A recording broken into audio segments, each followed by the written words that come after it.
As long as it's same color, but it's not same color.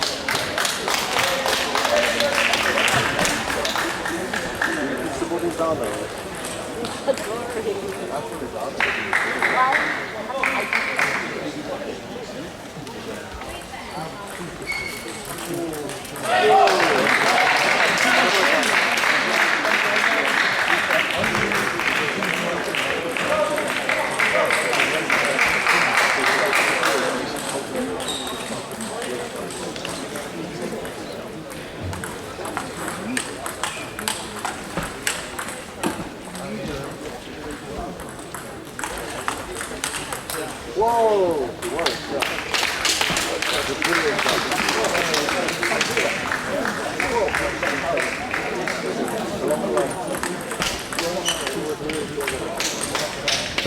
Play Zara.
Hi everyone and welcome to the 2017 Junior Cadet National Championships here from Medway Park in Gillingham. And just started now, we have the Junior Mixed Doubles semi-final. That sees Matthew Leet, England number 2 from Lincolnshire, partnering Charlotte Bardsley, the Junior number 3 from Staffordshire, and they take on Molly Patterson from Norfolkshire, England number 5, and Rhys Shamdal from Oxford. So play just getting underway. Good forehand tops in there from Matthew Leet. Been some fantastic play here from Medway Park from all the players. Sunday being the junior events. Best of 5 games in the mixed doubles. And on paper, you would say Matt Leet and Charlotte Bardsley are the favourites. Matt Leet, the England number 2, had a very successful season, training out of Grantham College. And Charlotte Bardsley, after winning the Cadet girls title yesterday, now getting into the junior events today as the number 3 junior girl, train up the Woodfield Table Tennis Club.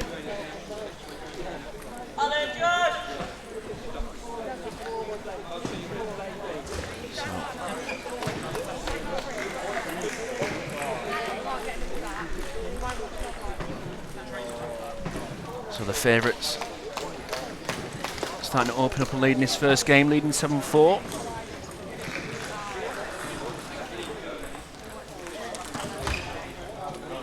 See Charlotte and Matt trying to be the aggressors in this one, trying to get that topspin in first.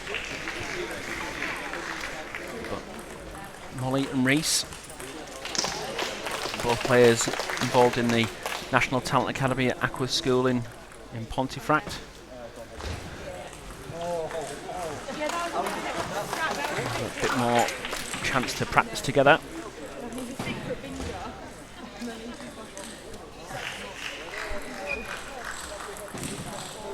Molly trying to open up, just couldn't quite lift that backspin ball from Matthew Leet.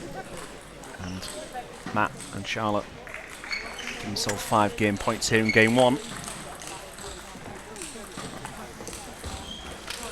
just off the end there from Reese gives Matthew Leet and Charlotte Bardsley the first game, and they lead this mixed doubles semi-final 1-0.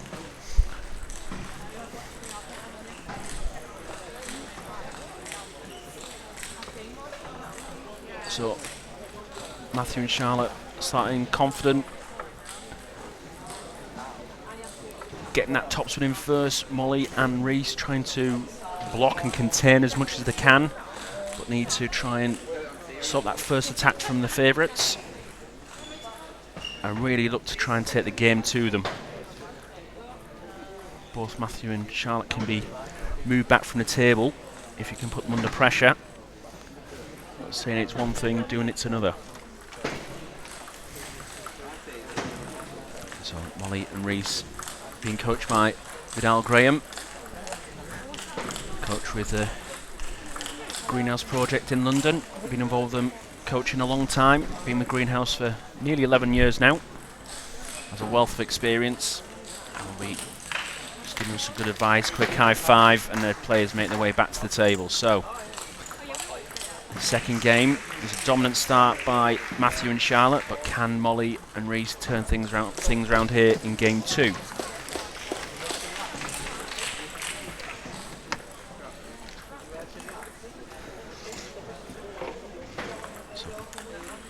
Player, the server and receiver both signalling to the partners. Common tactic used in doubles, trying to tell your opponent what type of serve and what type of receive you're going to look to play, so your partner has an idea of what type of ball you may expect back. Helps them prepare.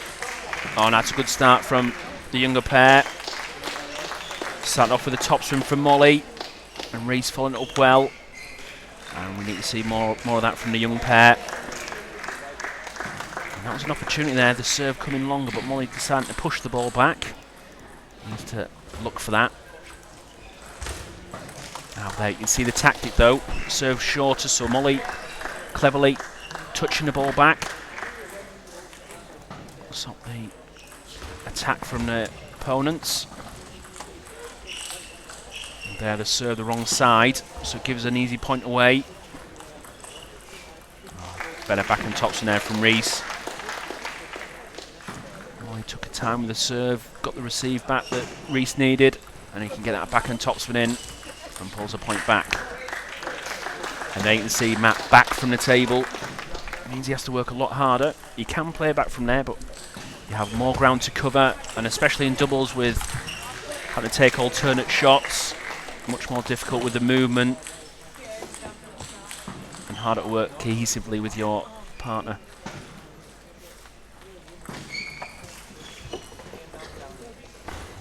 But it's still a more experienced pair of Matthew Leet and Charlotte Bardsley who are controlling this second game, leading 6-3.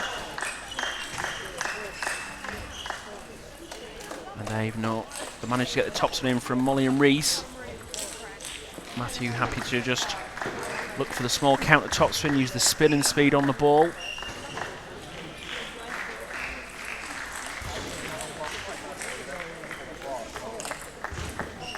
Unfortunate there, ball clipping the top of the net. Just took the pace out, changed the time that Matt needed to use, put the ball off the end. And again, Charlotte and Matt just looking too strong for this young pair. They're fighting hard, but running out of answers quickly. Molly just trying to step things up and get that backhand topspin in. Not quite in position, and drag the shoulder through. And there Reese trying to change direction. That thrown off the end gives the pair of Matthew Leet and Charlotte Bardsley 6 game points.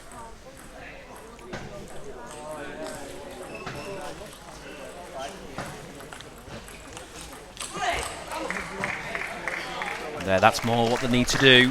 See, when they attack, they can push Charlotte and Matthew back from the table. That gives them time, gives them more options.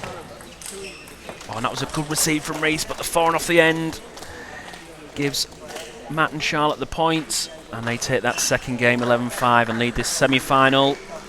2-0. So it was a more positive start from Molly and Reese. They looked to keep the receive shorter, tried to get the topspin in sooner, but just couldn't consistently keep that level. Need to look for it as soon as possible. There was one or two earlier balls where they could have looked for the topspin, decided just to get the ball into play. But Matthew Lee and Charlotte Barnsley only need that small opening, and they'll seize the chance. So at the end, they can get pushed back from the table, but then Reese and Molly need to make sure they put that ball away. Charlotte Matt very good at retrieving the ball, making it difficult. So all to play for, but Charlotte Barnsley and Matthew Lee firmly in the driving seat in this semi. 1 game away from booking their place in this year's final. What can Reese and Molly do here? Can they turn things around? So, game 3. There'll be Matthew Lee with a serve to Molly Patterson. Good backhand from Reese.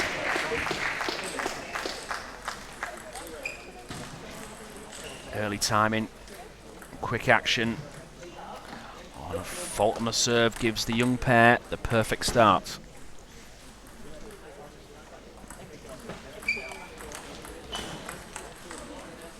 And again, it all started with the backhand from Reese, this time more of a flick, but great use of the wrist. Flick the racket head through really quickly. And that one then just clipping the top of the net, but the young pair have got a good start, leading 3-1.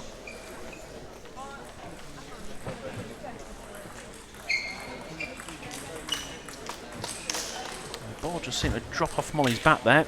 Maybe it's a little bit damp. Oh, great flick from Matthew Leet.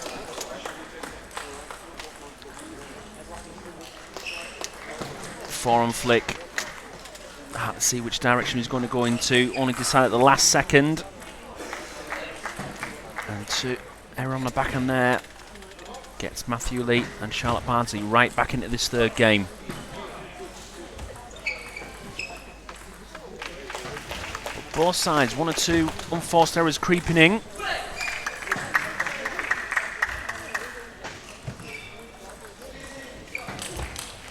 Good attack from Reese.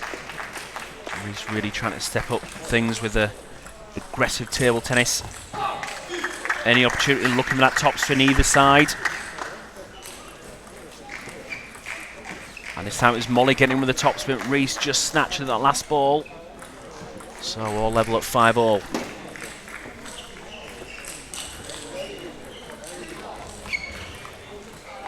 And again, the errors on receiver serve from Matthew Lee and Charlotte Barnsley have been much higher this game, and that's given the young pair a chance.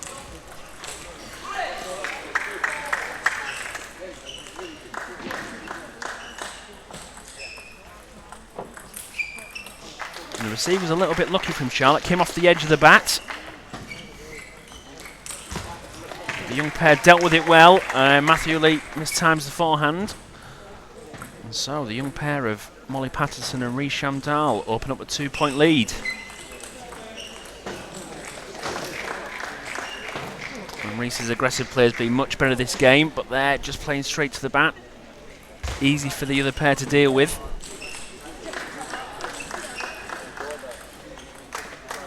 And that's more like it. Nothing fancy about that topspin, just a solid placed, good spin, topspin, straight down the middle, and if you're not in position, hard to deal with. And the young pair keeping with them.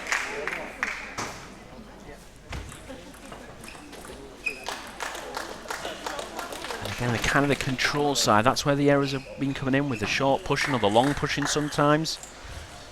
So very much a game about the receiver serve, and as we see there, they're pushing the net. Just sways it back to the other side. Now leading 9-8 for Matthew Lee and Charlotte Barnsley. But Molly in with a backhand topspin. Good strong topspin under pressure. levels things at 9-all. And with the serve, they have the advantage. Can they take this third game? Matthew stepping right around the back and corner. He's saying, I don't think so. Gives them a game point. And the back of the net gives them the game. And Matthew Lee and Charlotte Bardsley take it 3-0 and book their place in this year's mixed doubles final.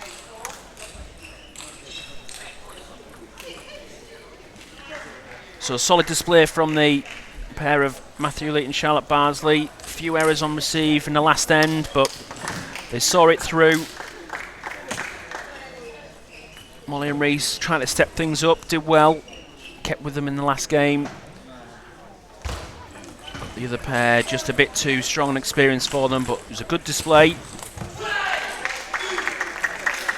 I'm sure they'll be pleased with reaching the semi-final of this year's championship. So Matthew Lee and Charlotte Bardsley, our first finalists in the 2017 Junior and Cadet National Championships.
Oh yeah, keep going.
I'd rather sit in the back. Actually, I'd rather sit in the way.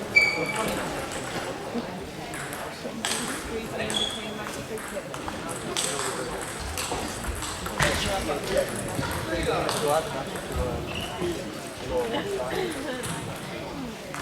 On the way here, like you said,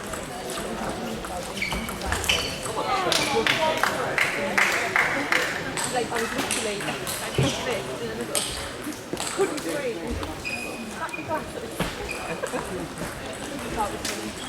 I sat there going, I thought you were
one get up the table sign.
How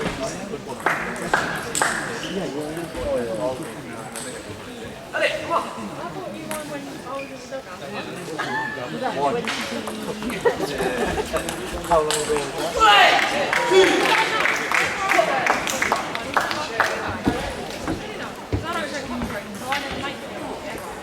Don't make it like that. Get it sneaked out.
Should I give someone at work no end of shit?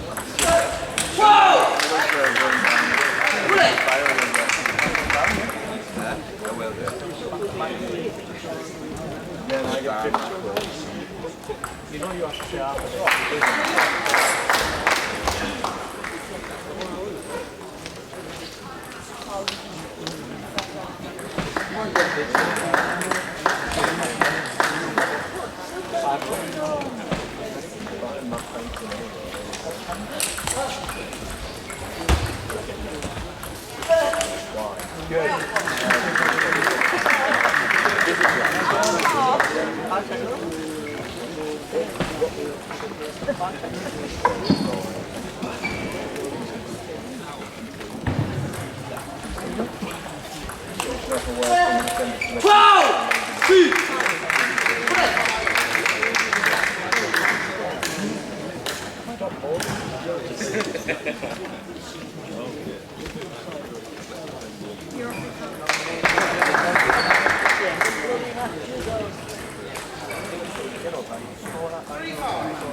It's a bit awkward, isn't it, really?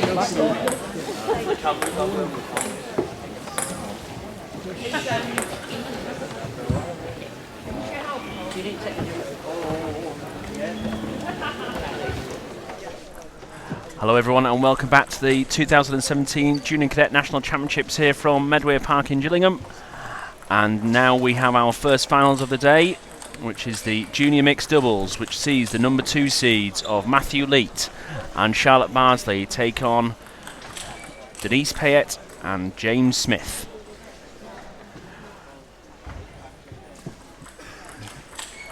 So the number 2 seeds at your near side in the black and red shirts.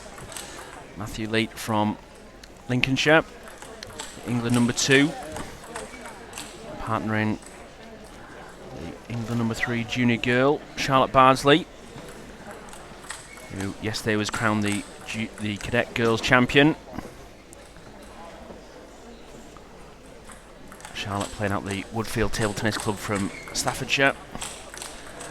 And at the far end, Denise Payette from Middlesex, playing from Urban Table Tennis Club, and James Smith from Kent, playing in the red and black.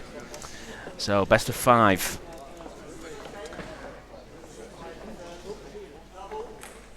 Here we go, Denise Payette with the serve. And it's first blood to the young pair.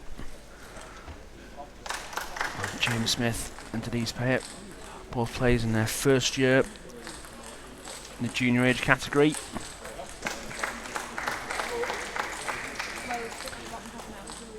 Had a fantastic semi-final, knocking out the number 1 seeds of Josh Bennett and Kate Chia 3-2. And hoping to capitalise on that performance here in the final. Matt Leet and Charlotte Barnsley took on Molly Patterson and Ray Shamdal, the younger cadet pair, to book their place in this year's final. So I'm sure in for a fantastic final between these 2 pairs. All 4 players, strong attacking play. With the pair at the near side, the number 2 seed, sometimes drifting away from the table to make things awkward. A very tactical game and very physical game ahead. Lovely counter topspin from Matthew Leet.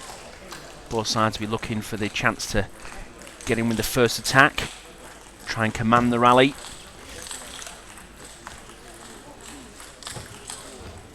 Oh, well played. Fantastic variation. Charlotte coming in with that forearm flick at the end.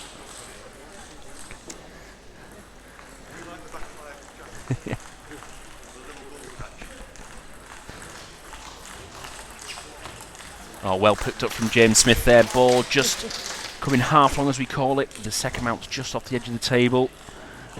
Players need to be brave, have good timing. As it's so close, you have that fear of actually hitting the table with your hand. And if you're just that split second off, difficult to play the shot. But the number 2 seeds just opened up an early gap, leading 7-4. Well played off the hip there from Matt Leet. He stepped in, ball came more towards his hip, leaned out the way, but good arm speed to finish off that forehand topspin.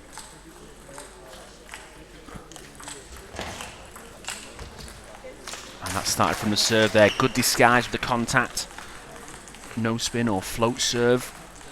Looks like backspin. But when you push the ball, it just sits up nicely, and then you can pressure your opponent.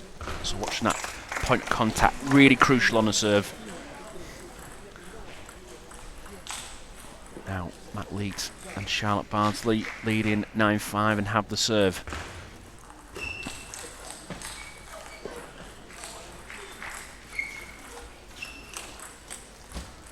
And again, James Smith, this time stepping around that backhand corner, but top spinning down the line. Pulls one back. And Matt Leet trying to use his reverse serve there. Reverse serve, very common in the boys' game, not so often used in the girls. So trying to use that against his female opponent, Denise Payet, to get the loose ball for Charlotte to attack. But that last shot off the end gives Matthew Leet and Charlotte Bardsley 3 game points. James trying to get that forehand in there, but just couldn't get round enough. Puts it off the end, and it's Matt Leet and Charlotte Bardsley who take the first game 11-7 to lead this final, 1-0. So the favourites in this final, Matthew Leet and Charlotte Bardsley, take the first game. But you can see the young pair of Denise Payet and James Smith not being intimidated, nor the need to attack, trying to get in when they can. James produced some good top spins to take some points. Just on that last one, got caught out a fraction. But the experience of Matthew Leet and Charlotte Bardsley, unfazed with the attack, able to deal with it. They're getting coaching advice from Chris Duran, former England junior player, and active on the senior Grand Prix circuit. Denise Payet and James Smith back at the table. Their coach, Gergely Urban from Urban Table Tennis, based out of Wellingborough Table Tennis Club. Urfies is known to many people on the circuit, very experienced player in his day. Giving them some words of wisdom to try and get them back into this final. So, second game, the favourites to serve. Lead by 1. Aggressive push from James off the serve. Charlotte couldn't lift it enough. Oh, that's good play from the young pair. Matt trying to use a reverse serve, but James coming in with a backhand flick on it, but coming around the side of it. Corbell flick, or banana flick as it's often called, very common in the boys' game now. And a really effective receiver serve. And this is a great start for the young pair, leading 4-0.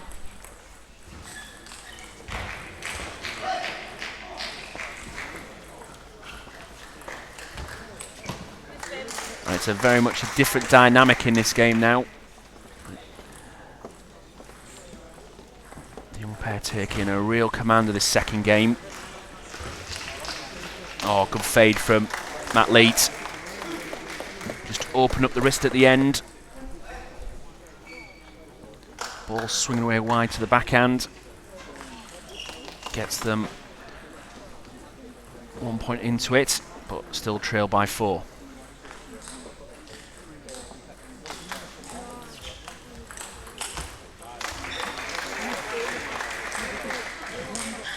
Denise just hitting that one a little bit flat. Good play from Matt and Charlotte. Started with a receive, followed it up well. Well, Matt won't be happy with that one. Yeah, slight shake of the head. Easy point to give away. Oh, it's a good play from Denise. Matt had stepped off shot. Denise saw that. Just played a little bit slow with the top spin, so the ball not coming through as quick. And there, brilliant flick from James Smith. Not fast, but just changed direction right at the last second. Catches them out and gives them a real convincing lead. And now the young pair of James Smith and Denise Payet, 9-2 up. Charlotte picks off the half-long serve. Signal to opponents that they're still in this. I'm going to give you it. If you're going to take this game, you've got to win it. So now with the serve, 9-3. So 2 big points for Matt Leet and Charlotte. Good serve. Disguised the top spin. Denise just popping it off the end. But again, Matt's push into the net gives the young pair of James Smith and Denise Payet 6 game points.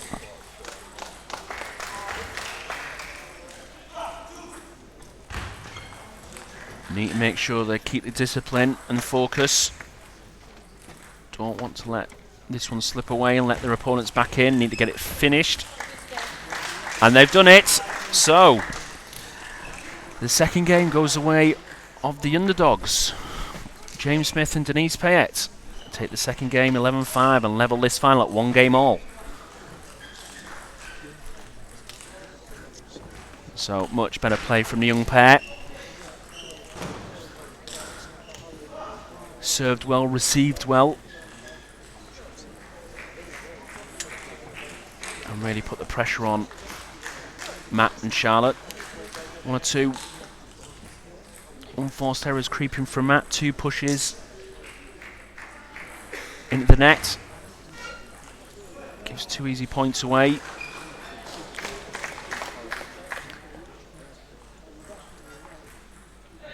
Now they need to get a good start this third game.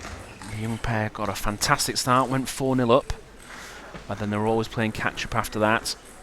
You can see as they get confident, they can be quite a pair to deal with, so be wanting to make a real commanding start here to game 3. Set the stall out early and take control right back. Need to look to get in with that topspin more. The serve will now change rounds, so Matthew will be serving to Denise. I'm sure he'll want to use all of his different variations of serve. Probably see a bit more reverse spin. Charlotte just focus on keeping it short, keep James Smith out. But the serve will be really key, so 1 game all. Umpire just mentioning James is back. Must have caught the rubber or something on the table. It's starting to fray a little bit, so the umpire just checking it. It's not going to impinge in any way. So here we go. Oh, well played. And very clever play. Happy to let Charlotte and Matt attack first, then out position and block them corner to corner. But good response from Charlotte Bars is stepping around that backhand side. Fades the ball across to level things at the beginning of this game.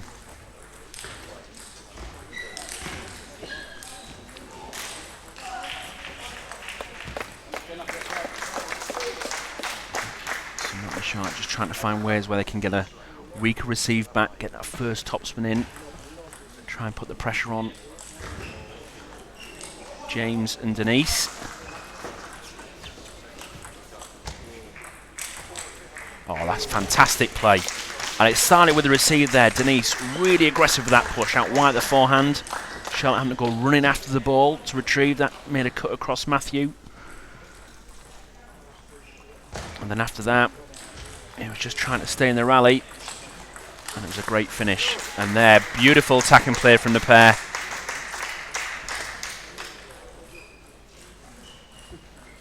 They've really got their tactics worked out, trying to get wide that forehand, make both players cut across each other. And then they can switch the ball. And there, the change of the serve. And it's the young pair again with the strong start, leading 5-1.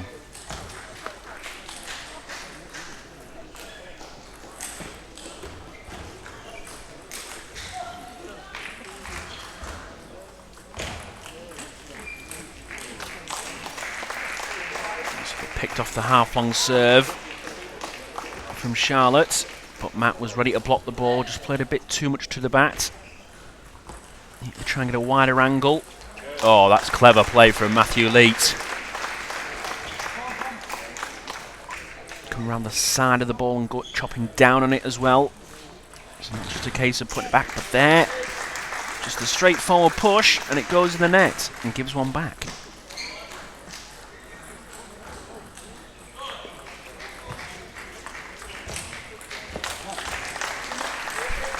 Matthew Leet and Charlotte are just creeping back into this. We're trailing by 4 before, but now only 2 behind.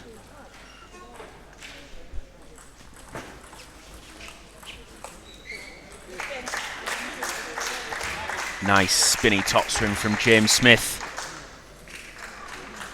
Took the ball a little bit later. The ball pitched halfway into the table on Matt and Charlotte's side, but Matt had only stepped back. But as you've seen by Charlotte many times, stepping around that backhand corner, gets that attack in. So the young pair still have a 2-point lead.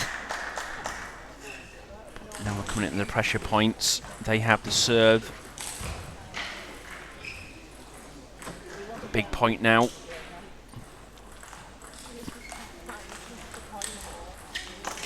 Denise just hitting that. Was too far away. Had to come running in, could only drive the ball, but needed to lift it.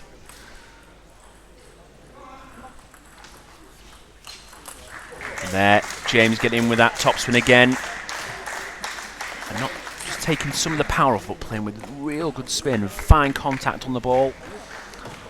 Ball rotating at a high amount. But Matt Leach showing why he's the England number 2.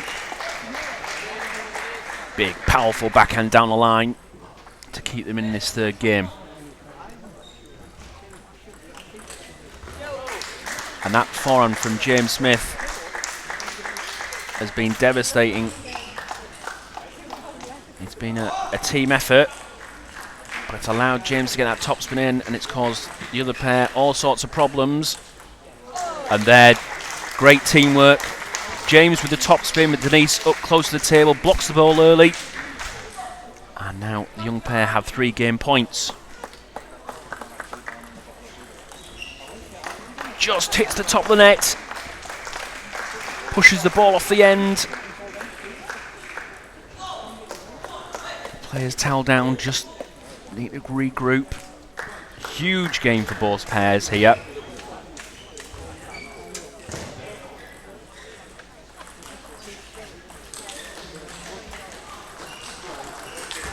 Oh, just off the end, a fantastic rally. The ball was doing all sorts there. Side spin, top spin, back spin, all sorts. But it's the young pair of James Smith and Denise Payet who take the game 11-8 and lead this final 2-1. Well, the young player really stepped up a gear there. Brilliant display by both. James's forehand causing a lot of problems, but combining well with Denise, where if Matt gets the counter topspin in, Denise happy to be up the table, block the next ball early. So that change of timing through, coming through slowly, but then coming through quick, with more time than less time, really causing Matthew Leach and Charlotte some problems. Matthew Leach again, just 1 or 2 easier unforced errors, but on some of the shots really shows his standard.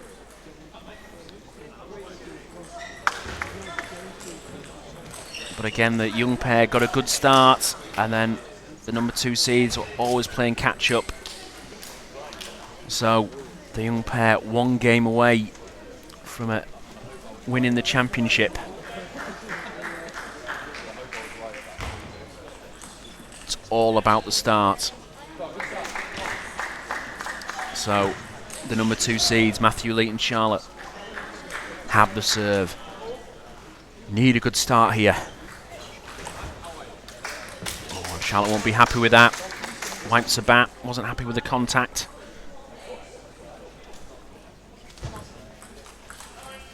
This time James getting that backhand flick in. We saw that in the first game as well. And they won't be happy there. 2 points against the serve. And this time Charlotte, we haven't seen many of those. Topspin just hitting the top of the net.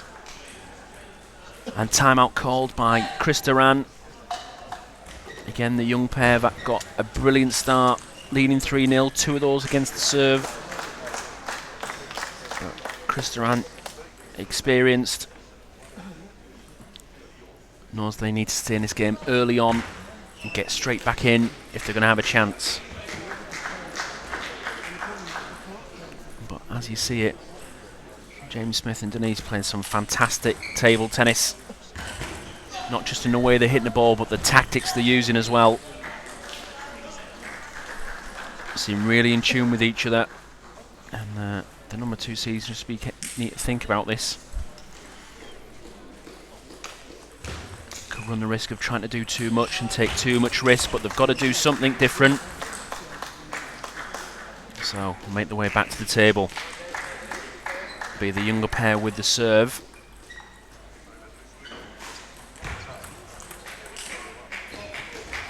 So James Smith with the serve. Oh, that's great play. Charlotte attacked the ball early, but Denise was ready for it.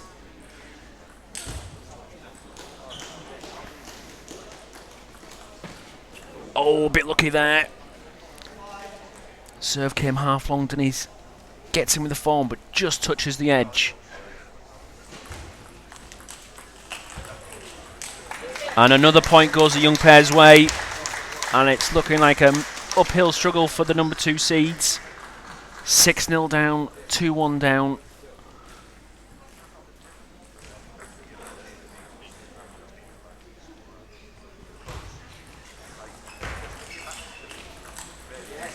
And another there, that spinny forehand from James Smith, causing all sorts of problems. Puts another point on their side. And there you see Matt Lee trying to do too much now. Running out of ideas. And the number 2 seeds find themselves 8-0 down and 3 points away from defeat. But they've notched the first one up now. Can this be a turning point? Can they get themselves back into this?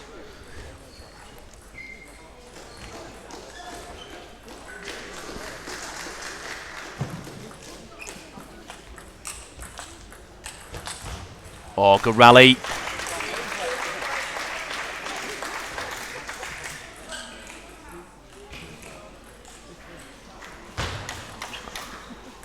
Oh, not over yet. So there's 3 points in a row now for the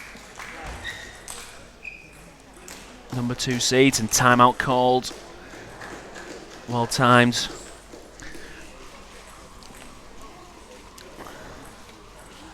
I think that's a wise decision there by Gurgly Urban. Urfi as he's known. 3 points gone against his pair. Let's try and stop the momentum whilst we've got a 5-point cushion.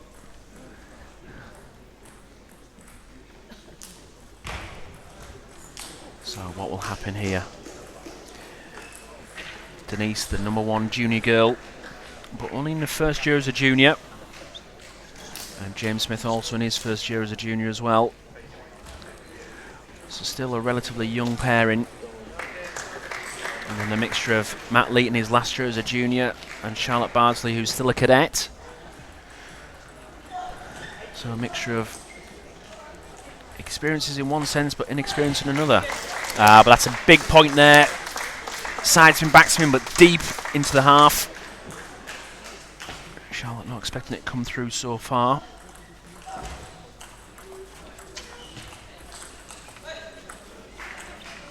And there, they just pushed them back.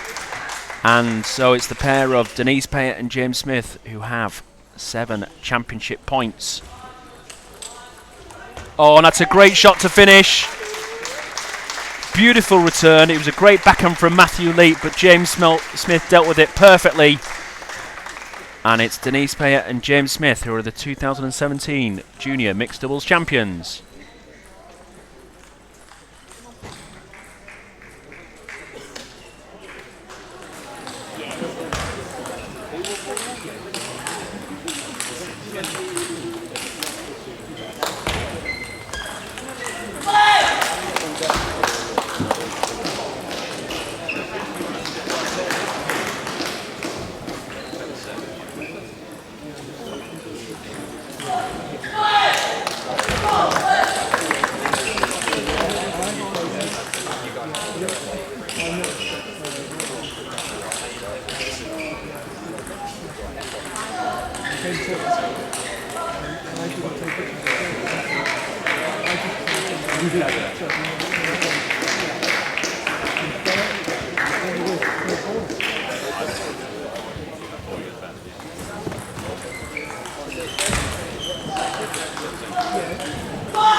Or not. I'll be happy if you don't.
Hi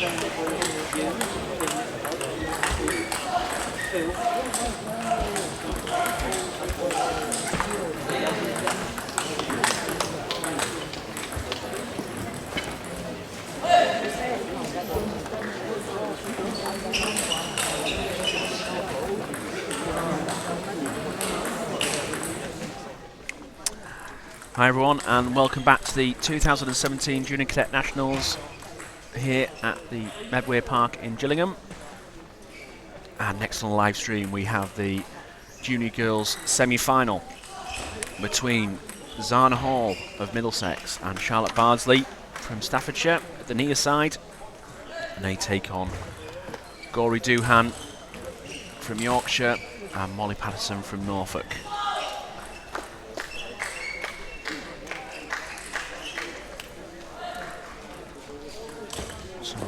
Charlotte Bardsley and Zana Hall, the number 2 seeds,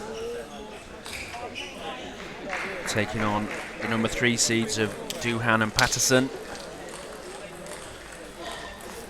And a mixture of styles with Charlotte and Zana. Zana, defensive style, mixing up, chopping the ball, putting backspin on the ball, and with a pimple rubber on one side. It's on the red side for her, and also combining attack as well, as we see there, trying to get that forehand in, and also being left-handed as well. So a mixed bag when looking at the style of play of Zana,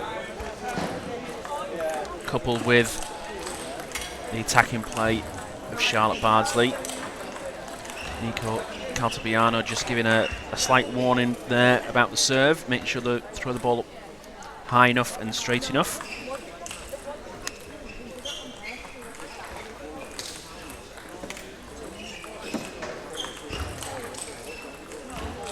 And Patterson really utilising that backhand serve. We saw that earlier on in the mixed doubles as well. Semi-final there where she paired with Reece Shamdal,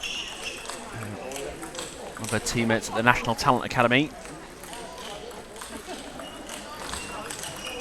Oh, good counter topspin from Molly Patterson. Gory sent it up well.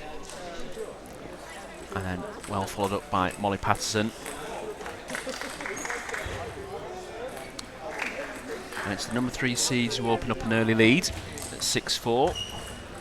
Oh, a bit lucky there. The push just hitting the white tape on the net. Took the pace out the board, just making it over.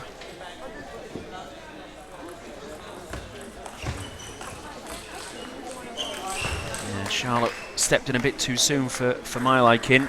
The ball came long, but she'd already decided she was going to push the ball. Serve came quite long there. Could have got in and put the pressure on. Gory there just a bit too far away. Ball hitting the edge of her bat and sends the ball right off the end.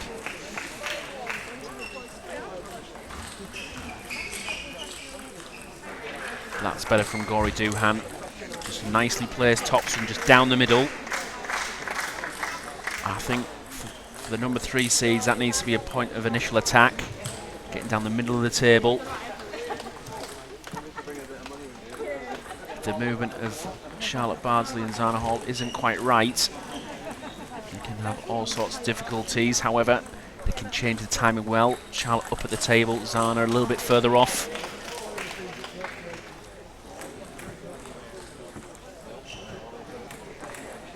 So they bring themselves back into it, level, 8-all.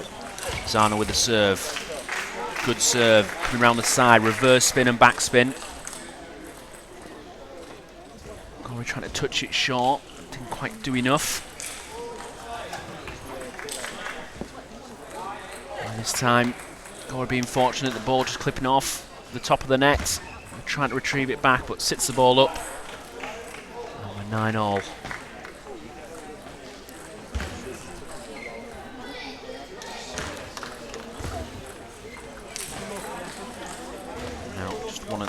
Both sides just trying to keep things short. Tactical play around the net. It's the number 2 seeds who give themselves the first game point. Molly just missed timing the the backhand, gives a point to Charlotte and Zana, and they take this first game 11-9. So a mixed bag for the first game, really. Both sides just trying to find each other out, even though they know each other well from a singles point of view. It's a whole different game when it comes to doubles, and how the combinations work out and how they play together is something they need to work out from each other. Number 2 seeds get through the first one. They're getting some advice from De Legito, very experienced coach down at Wensum Table Tennis Club in Norwich. I worked with Charlotte Bardsley yesterday.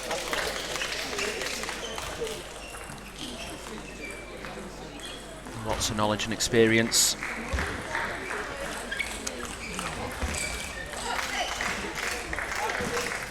Molly Patterson and Gory Doohan speaking with Pete Garvey from Hull YPI Table Tennis Club. Pete, a coach on the circuit for many years. And really just a case of getting them settled down. I think them trying to play down that middle is going to be really key.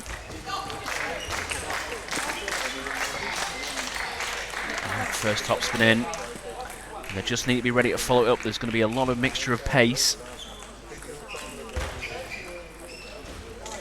So Molly and Gory need to be sure that they're ready and understand what's happening. Good forehand from Molly Patterson.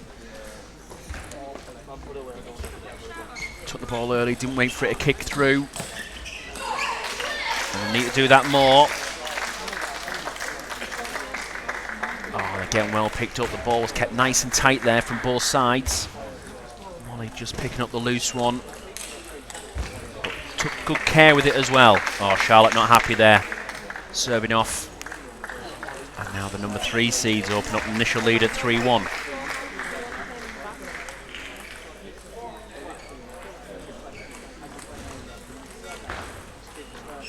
So again, a tight exchange from both sides.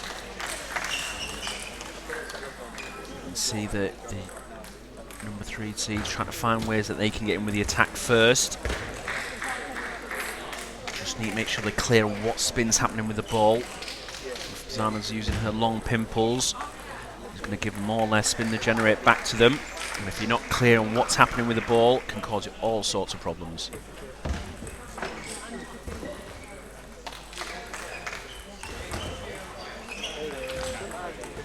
Oh, well played. Gory and Molly tying them up nicely there. And this is what Charlotte and Zana need to be careful of. They don't get pushed back.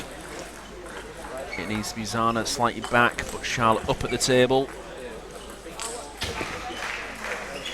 And that was a chance. Just popped it off the end. But Molly and Gory have a 3-point lead in this second game. Good topspin from Charlotte Bardsley. Needs to sniff those out. Every time she plays that forehand topspin, generally she wins the point, or she sets her partner up. So I'd like to see a look at that a little bit more. Zana trying to change things up there. And that's the really good thing with Zana's style. Not out and out defence. If the ball's there to take, she'll attack it. So as a player, you're constantly trying to find a way to wear her down, because she'll cover a lot of courts, but she'll also punish anything loose as well.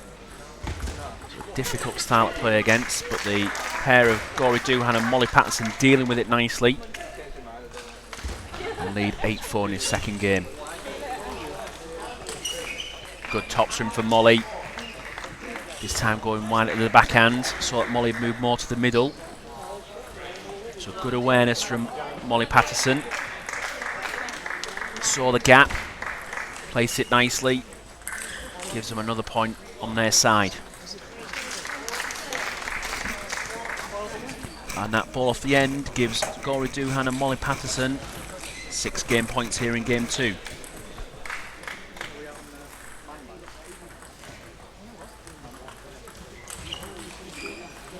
Oh, good topspin from Zana Hall, back from the table. spinny and deep, ball looping high in the air, but then kicking as it hits the table. That miss from Charlotte Barty, gives Gori Duhan and Molly Patterson, the number 3 seeds, the second game. 11-5, and they level this final at 1 game all. So a strong game from Gori Duhan and Molly Patterson. Commanded very much from the outset.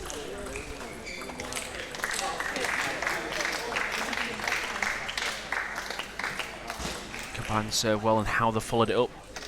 Managed to tie Zana and Charlotte up a few times, get them pushed back from the table.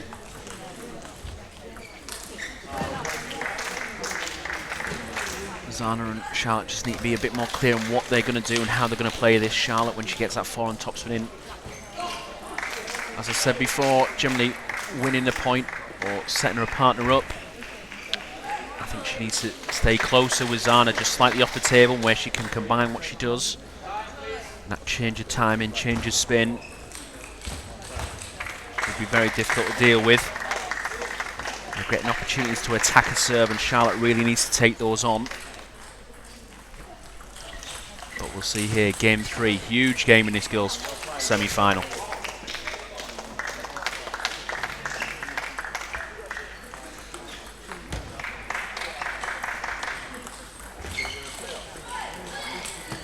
Oh, great play. Molly Patterson, Gori Duhan, patient. Happy to wait for the opening. It was really a calculated rally from the pair. Roll the ball on. And wait for the chance. Good block from Charlotte Bardsley on that last one. Came around the outside of the ball more. Of Molly Patterson. But that push in the net is an easy point to give away. Can't afford to do that.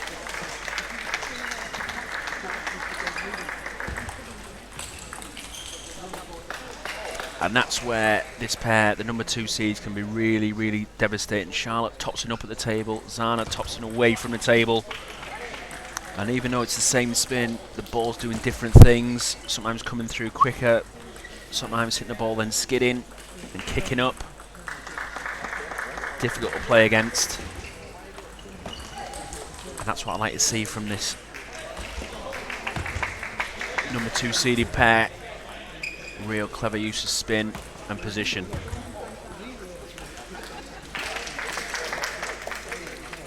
But Molly and Gori are dealing with things well. And actually at times just taking the speed out of the rally. So Charlotte waiting for the ball to come through and it isn't quite. And with Zana sometimes away from the table and the ball not coming through, she's having to take the ball quite late and nearer the floor. Means she can't get as much spin on the ball and control the height of it. There, that's really good from Charlotte. Takes it early, uses the spin on the ball, and real fine contact.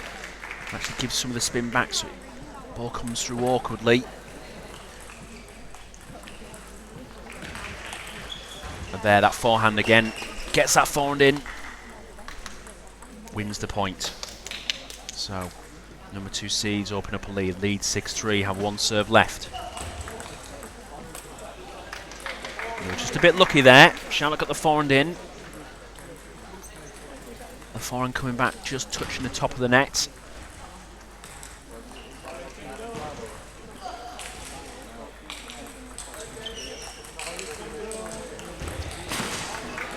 But that's where this number 3 seeded pair have been really good. Just rolling the topspin on. Lots of spin, but the ball not coming through quickly. And the margin of error looks incredibly low, so the unforced errors are reduced. Keeps them in the rally. But they're still playing catch-up in this 3rd game. Need to make sure they don't start backing away from the table. They've got to stay up, command the pace of the rally. And that's when they need to be careful, because Zana can just step in and play that top spin.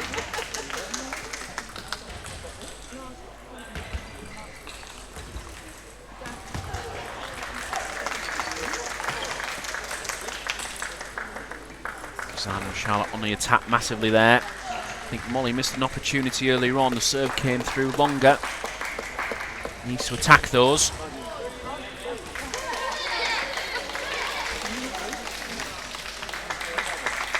Oh, well round there from Gory Duan. Got right around the backing corner. Had to play the topspin more from off a hip. Just threw her elbow and wrist at it. Spun the ball well. Charlotte trying to counter it, but too much topspin to deal with on that one. Oh, well played. It was a good counter attack, but Molly just blocking it well. Nice and early. And they bring themselves right back into it. Level 8-all.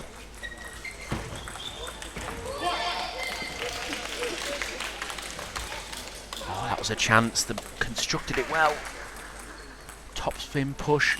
Wait for the right one. Topspin just touching the top of the net.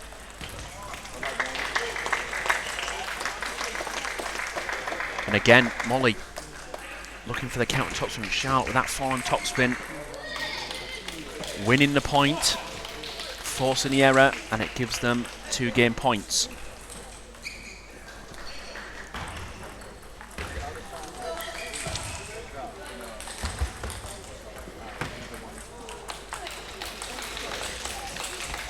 Zana running for that forehand, but it was just too much. So they haven't won it yet. 1 game point left. Can they take it this time?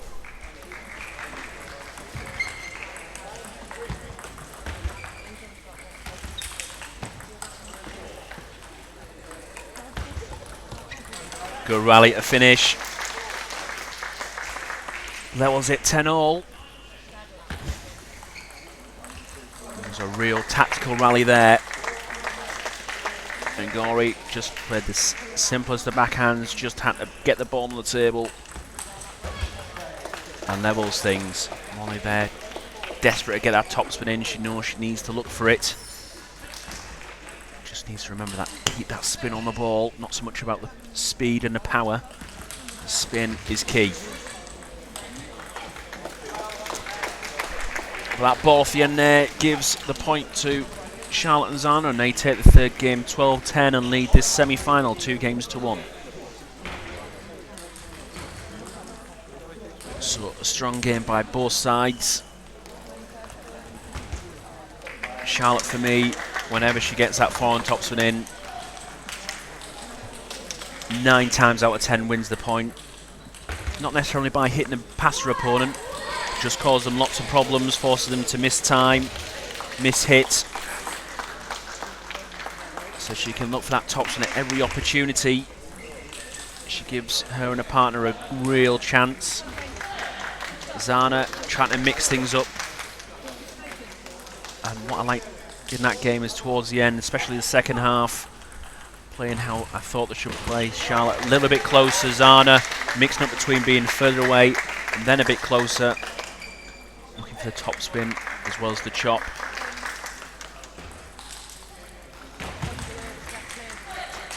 Molly and Gory, I think they've got a game to take it the distance. Just need to keep the resolve right through at the end. Stick to the plan and keep things simple. Calculated risks. Tactically strong. And they can be right there with this, with the number 2 seed. So nothing in it really, but it's the number 2 seeds who have the edge by 1 game.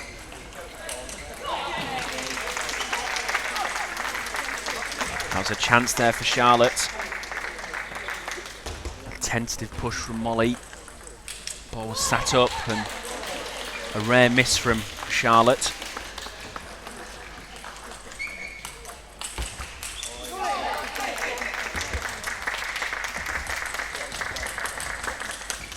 Oh, great attacking rally.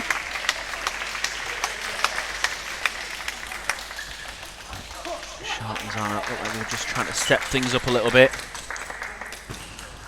But clever play. Not phased. Molly Patterson and Gory Duan not phased by the attack in the previous rally. Just happy to block the ball if needed.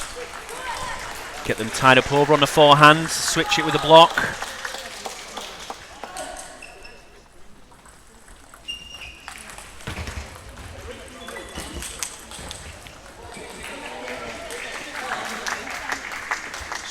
battle of wills in this match. A change of receive from Zana, receiving it with the pimples there. So we've got the backspin serve. Push through with the pimples, ball kept low, but the spin different. And then a topspin going off the end.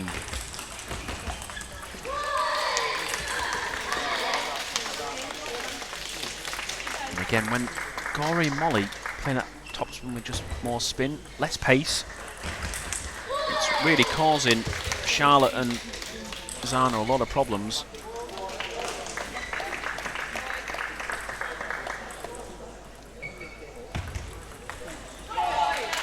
It's a real seesaw match in game here. 1 point one way, 1 point the other. Nothing in it.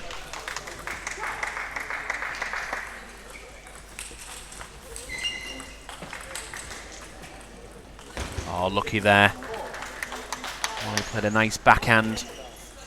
Charlotte got that forehand in again, just touching the top of that. Just completely changed the dynamic of what the ball's doing.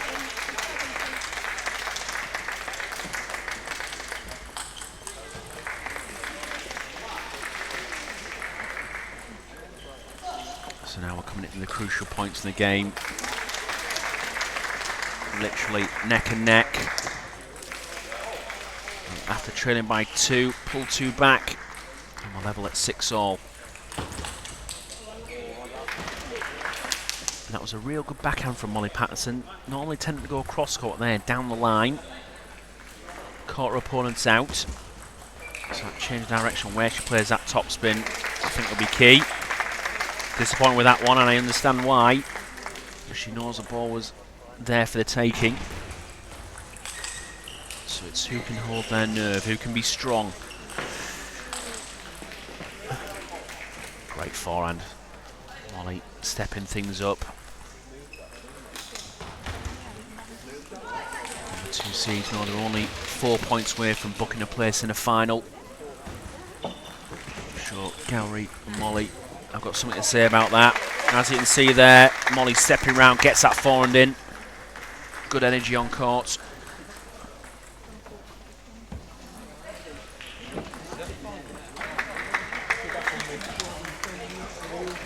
More of a touch rally. Change things up. So 8-all. And timeout called. Umpire's just checking which side has called it. It's the sides of Molly Patterson, Gory Doohan. Pete Garvey may have some tactical information he wants to give. Or maybe he just wants to settle them down. 8-all.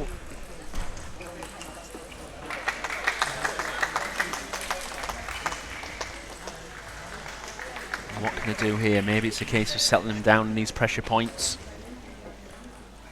They're there with them, but they need to be brave and just keep taking it 1 point at a time.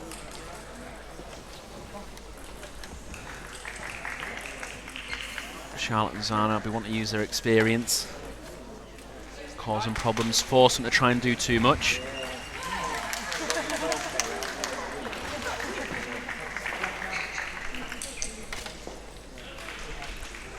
So here we go, 8-all. Charlotte and Zana, 3 points away from a place in the final. Molly and Gory want to take this the distance. Have the serve. Oh, unlucky there. Gory got the topspin in first. They just had to retrieve the ball again, just touched the net. Such a fine margin. Oh, but great follow-up. Good teamwork. Gory setting it up with the first topspin.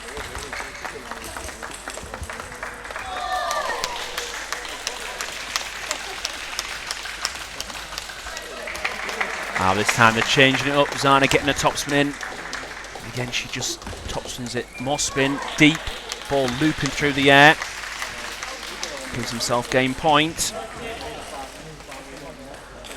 But we're going all the way to juice now. 10-all. Being a brilliant matchup here. Nothing in it.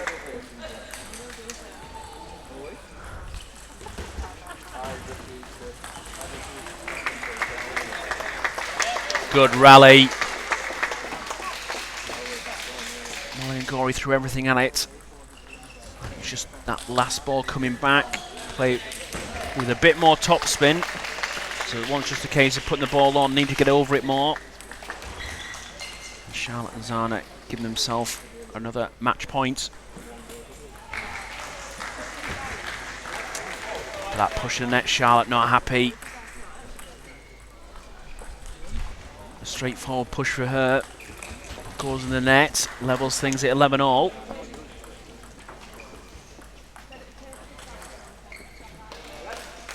Zana trying to get the pimples in, but just sat the ball up. And now it swings the other way. Molly and Gory with game point. Can they level this match at 2-2?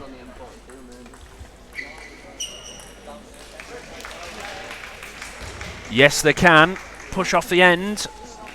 Gives them the point in the game. They take it 13 level, and this semi-final will go the distance at 2 games all. So Charlotte and Zana will be really disappointed there. Had 2 chances to take it. But all credit to Gory Doohan and Molly Patterson. Stayed strong, even when luck went against them. Stuck to the plan. Were brave. Unfazed by the situation. And it paid off for them in the end.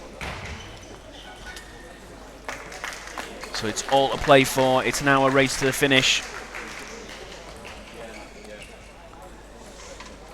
Gory and Molly need to look to get in with the topspin first. When they do that, they've given themselves a real chance. I think Zana can be vary receive a little bit more, try and use the pimples a little bit more. May cause 1 or 2 problems or set Charlotte up for that forehand. That forehand has been a real good weapon for Charlotte. When the other pair get in first, it's causing them some problems. So, all about the start now. We're in the 5th and final game. The change ends at 5. First point goes the number 3 seeds' way.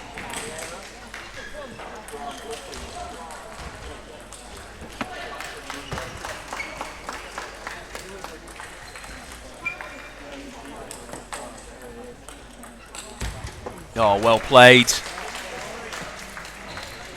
Started off like the first rally, push, push. Both sides looking for an opening. Then Gory in with a spinny top spin. And then they were in the driving seat after that. Molly there, devastating forehand. Charlotte not happy. Great start for Gory and Molly in this deciding game, going 3-0 up. So what will Zana and Charlotte do here?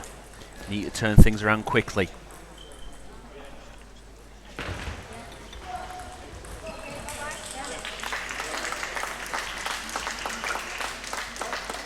Trying to get that top spin in. Faster push coming through from Charlotte.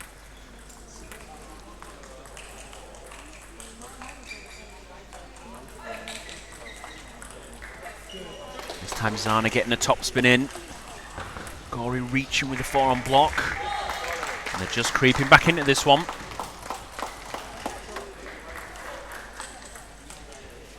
Oh, good change of direction. And after being 3-0 down, the number 2 seeds pull the way back in. And the lead is now gone. And we're level at 3-3.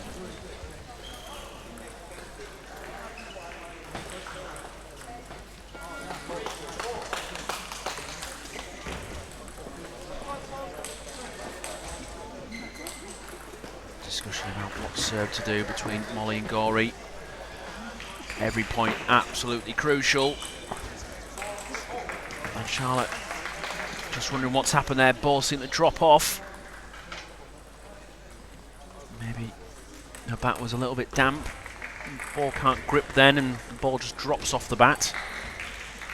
So 4-4, Zana with the serve. Gory gets in. Counter top spin. Good change of direction. Zana just top edging the ball. And at the change of ends, Molly Patterson and Gory Doohan lead by 1. But absolutely nothing in this one.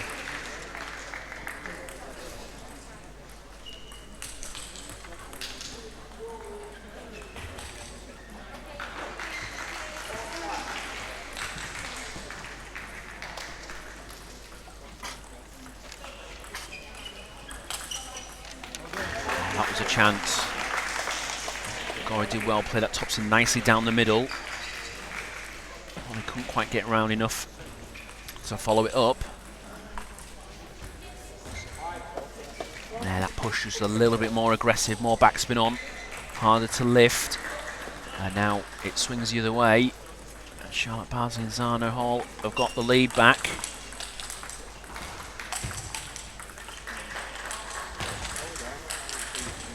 Oh, brilliant backhand from Charlotte Bardsley, running into the table. Got pushed back. Saw the chance, came running in, drove the ball well. And now the number 2 seeds give himself a 2-point cushion, lead 7-5, have the serve. Big point now.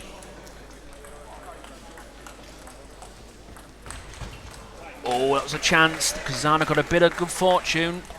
Topson just clipped the top of the net. Molly and Gory dealt with it, as they have done all match. There, change with the rubber. Push with the pin pulls. Misread the spin. But they've managed to keep that 2-point cushion. 3 points away from booking their place in this year's final. There, Molly getting in first. Good topspin down the middle. Pulls one back.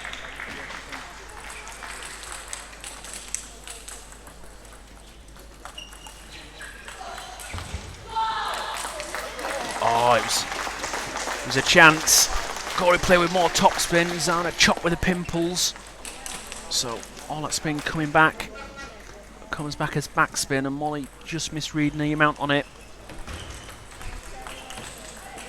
Oh, clip the top of the net, but again, down that backhand corner. Saw Charlotte moved over to the middle. These are the pressure points. It's all play for. Ooh, just off the side. It's the right shot to go for. But Zana Hall and Charlotte Bardsley, the number 2 seeds, have 2 match points.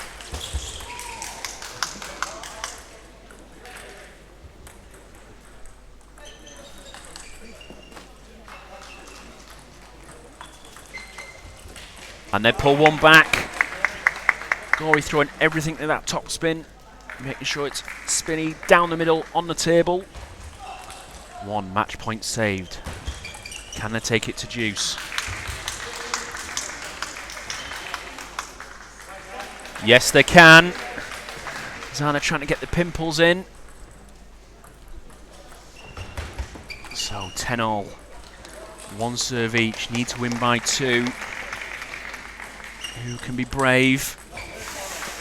Well, it shows there Molly and Gory can. Molly stepping around nicely there around the backhand. And now it's Molly Patterson, Gory Doohan, the number 3 seeds, who have their first match point.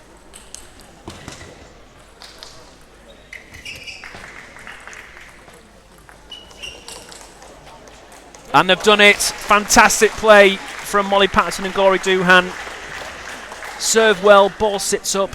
Molly puts it away, and it's the number 3 seeds, Molly Patterson and Gory Doohan, who booked their place in the 2017 Junior Girls Doubles Final.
Oh, really?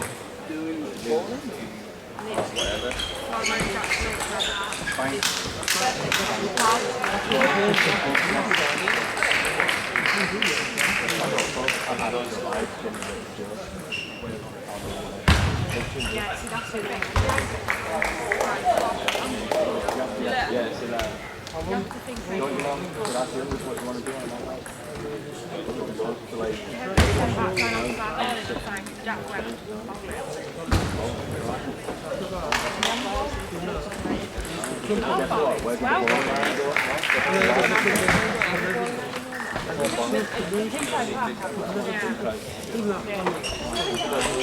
Still here, yeah. This is George's first.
That's a lie that I used to tell the line people left there.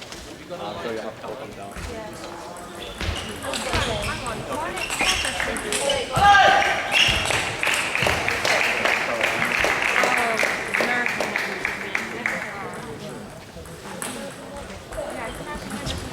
Come up with these little blues in the bar. People play with it on the website. That's what you do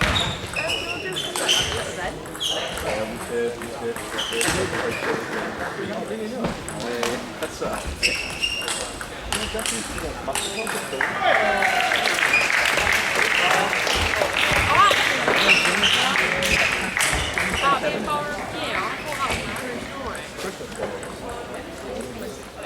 Garden ball. That is such a thing.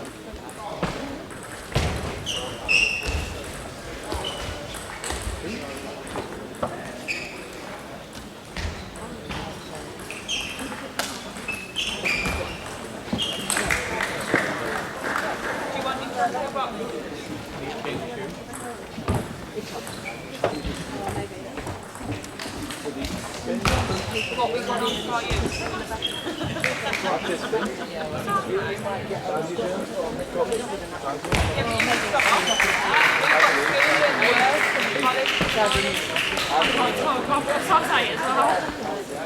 What? Bit old for college.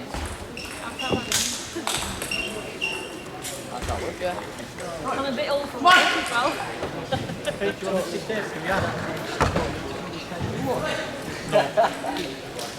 Carol said she would not. She goes out per Peter.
Yeah, I know. I'm up and down to the apple now. I can't keep it. I'm backwards. I've got a piece of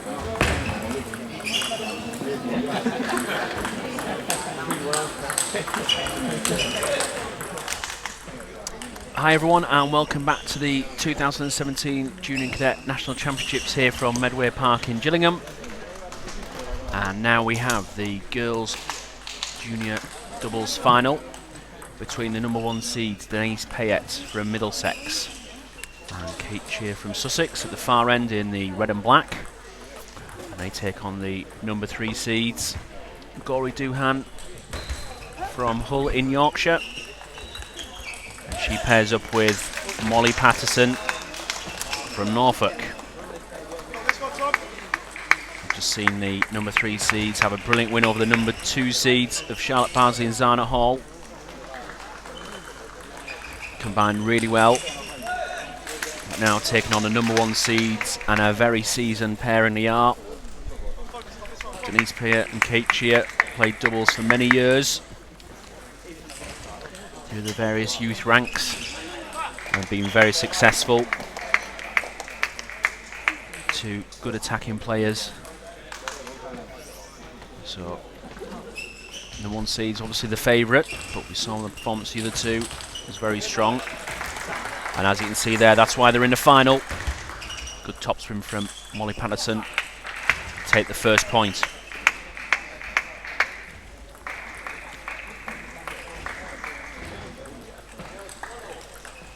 I think both sides will be looking to try and get that attack in first. But it's not just about getting the attack in, it's where they're going to place it as well. Really key.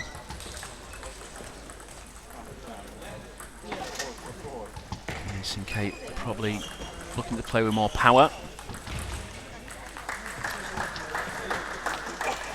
There with Denise, good spin. And then we can see from Gori Doohan and Molly, as they did in the last game, play with very heavy spin, make things difficult to set themselves up with the first one. So probably play with more variation. Just need to be careful I don't snatch it like that. That was a chance for Molly, but couldn't quite get round enough. And the number 1 seeds are opening up an early lead in this first game at 4-1. And 2 chances for a topspin, just touching the top of net, pushes the ball off the end.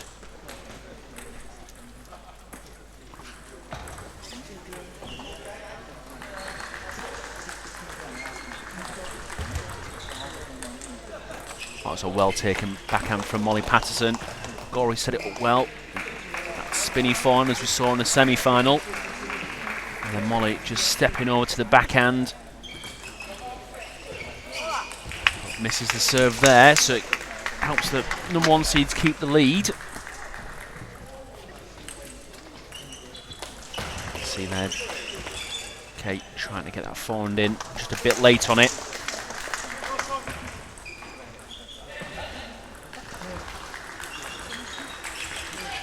Punched away from Kate Chia. Wide to the forehand.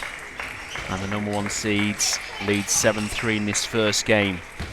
Really trying to stamp their mark on this final. Show the other pair who's boss. But that's the perfect reaction.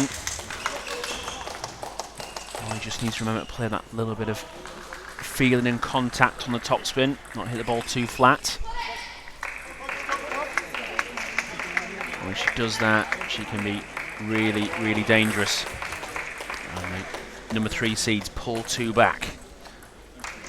So 7-5 now, but now against the serve, so a big point now. They're just shortening up the push, didn't come through for Denise. And they move a step closer, but pushing the net. And Molly just stepping a bit too soon on that one. A bit too keen, needs to be patient.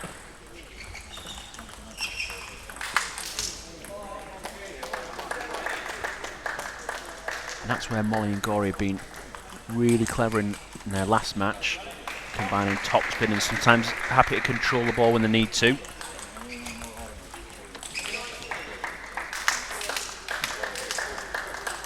Denise and Kate need to be aggressive with the serve and receive, cause them some problems with the topspin like we saw there, heavy push.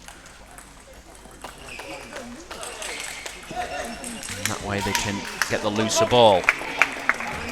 So Denise with the serve, leading 9-8. Needs this one to put the win in to Whisker, but they can't quite do it. Good attacking from the pair of Molly and Gorey. And level this game at 9-all. And the number 3 seeds now have the serve. Huge point now. Just take a step closer to taking the first game. Can't quite get round enough. Right idea to look for the attack. But it's the number 1 seeds, Kate Chia, Denise Payet, who have the first game point of this girls' doubles final. Just off the end with that forehand. And it's Kate Chia and Denise Payet who take the first game in this girls' doubles final. 11 points to 9. So it's quite smart by Denise and Kate at the end there. They knew that Molly would be looking for the forehand, so happy to play wide at the backhand, let her take the risk to step round. And she just stepped round a bit too soon. Molly knew she needed to look to attack, just needs to wait for it, use a backhand if needed.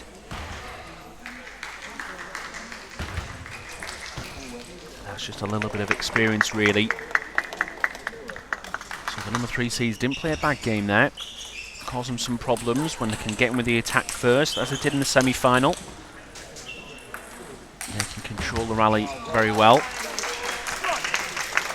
Denise and Kate need to be aggressive with the serve and receive, keep it short but spinny. Cause them some problems with the serve. And really vary that receive, sometimes short, sometimes out quickly. You know, Molly's going to look for that forehand, so getting wide at the backhand. The same with Gorey, really. She was stepping around and plays that topspin down the middle, and she generates a lot of topspin. So the ball kicks through. So again, try to pin it more in that backhand corner, perhaps.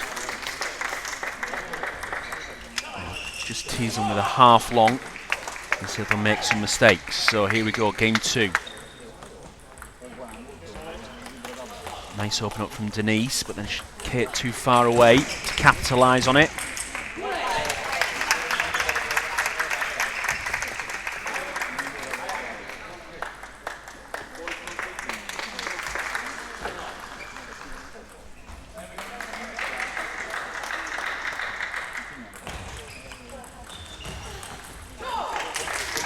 This time it's Gary and Molly who find themselves too far away. Gory opened things up. Molly just half a step back from the table. Oh, big miss from Denise Payette there. Aired the ball completely. Took her eye off it. Absolute fundamental, keep your eye on the ball. And there, a wild swing from Denise. Needs to just regroup there. Lost the focus for the last two, and that's cost them dearly.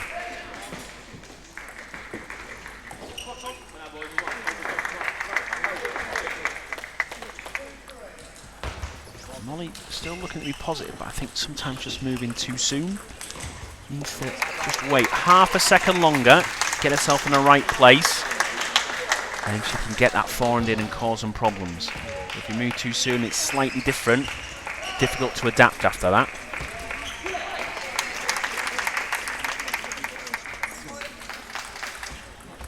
Oh, well played. Just that bit more care with the topspin. Make sure it's on. But again, not much between each pair. Still go either way. Lots of table tennis still to be played.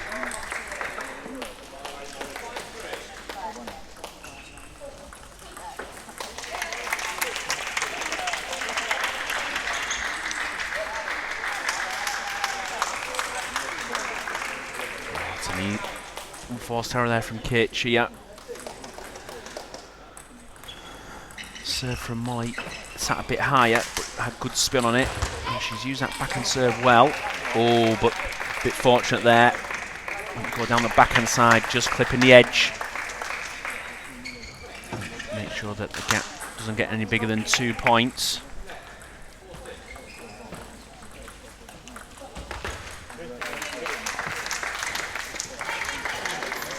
Nice receive from Denise Payette, pushed it, that was right on the corner of the table.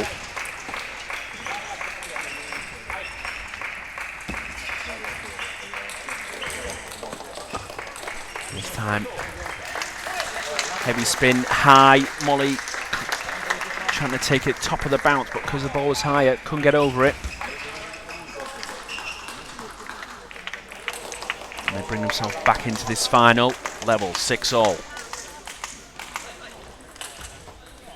Beautiful counter topspin from Denise Payette.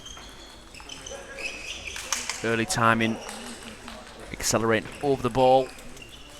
No response to that one.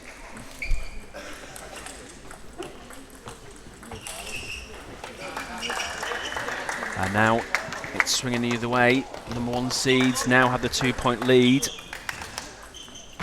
Gory Duhan and Molly Patterson need to turn things round now. Don't want to go 2-1 down, 2-0 down, sorry.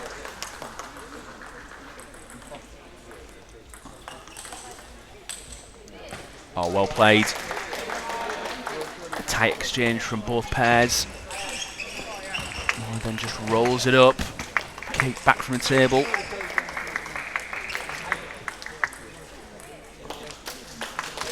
And they brought themselves right back into it. Well played. Molly Patterson and Gory Duhan.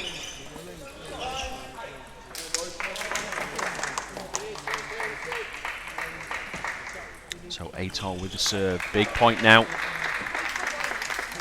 I want to get at least the first one. 2 would be better.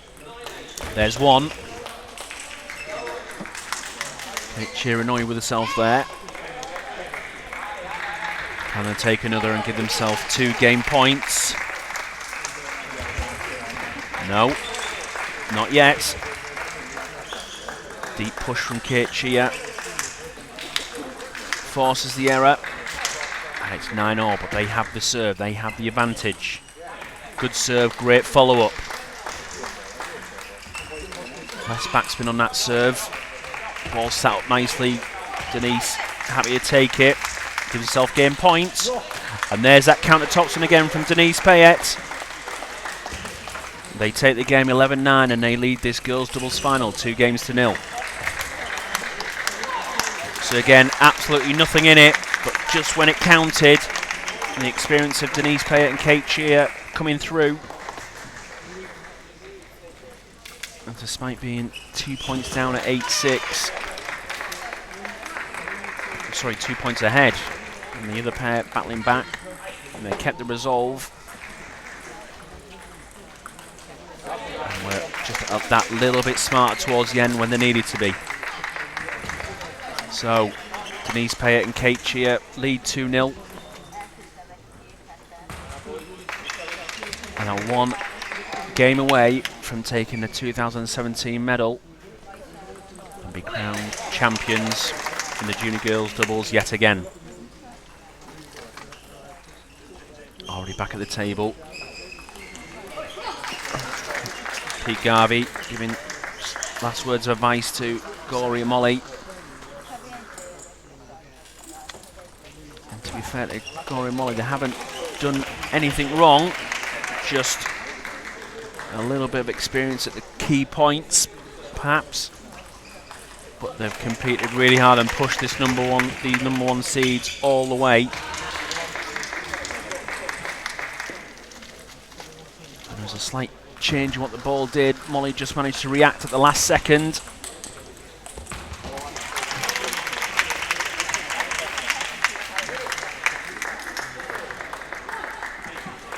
And there, Kate and Denise just look like they're stepping it up a gear. Kate with the attack on the back and the end there to finish the point.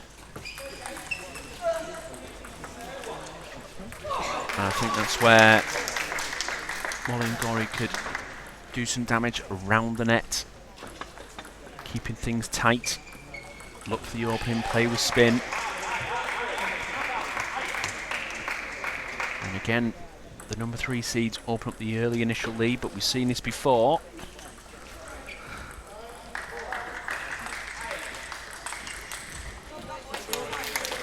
Well played. It was good attack from Denise and then Kate.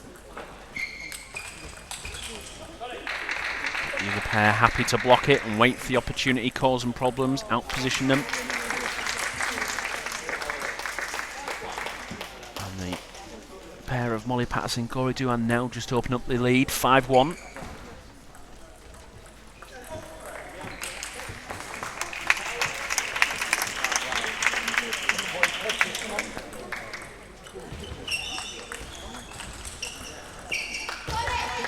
Gory just trying to spin that one up, but it came off a block ball, so there's just a bit of topspin on.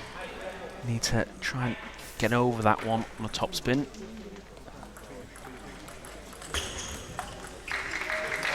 Good topspin from Molly Patterson, steps around the backhand corner, goes down the line, sees the channel, takes aim and fires. This is where they need to be careful, not let the unforced errors creep in, give them some cheap points, let them back in. You only need to see if the door's slightly open, they'll be right back. That's it, keep the middle game, the blocking, the pushing, the control inside, keep that tight, keep it simple, and they give themselves a very good chance. And this is real good energy from Gory Duhan and Molly Patterson. You'd never have thought there were two games to 0 down. They look confident.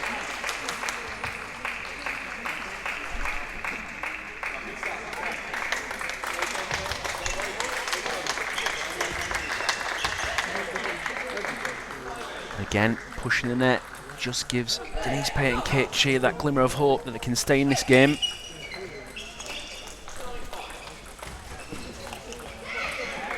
So a big point now. If they can get to 10 in the next 2 points, you'd sense that they can take this end. There we go. Molly finding that backhand gap. And gives them 5 game points here in game 3.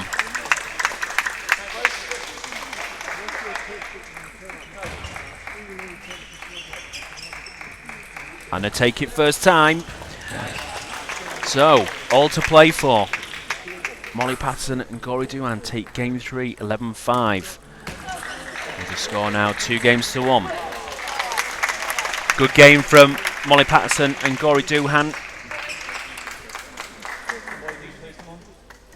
Kept things simple. Didn't panic if their opponents attacked at them. Just happy to control the ball. Make things difficult. Take the chance when they needed to. I think they just need to be careful not to make too many unforced errors on receiver serve and give away some cheap points to their opponents. Kate Shearer and Denise Payette need to just think about how they can break them down. Perhaps play that a little bit more topspin. Initially, get it deep, get the ball to sit up, and then they can play with more power. Playing wider to the backhand perhaps. They know that the other two are going to try and step round and get the forehand in when they can. Kate Shearer, for me, needs to stay a bit closer to the table, sometimes attacking, but then being caught back from the table. But we shall see. So, game 4. It's the number 3 seeds with the serve. Push down the backhand, just hits the edge. Gives Kate Shearer and Denise Payette the first point.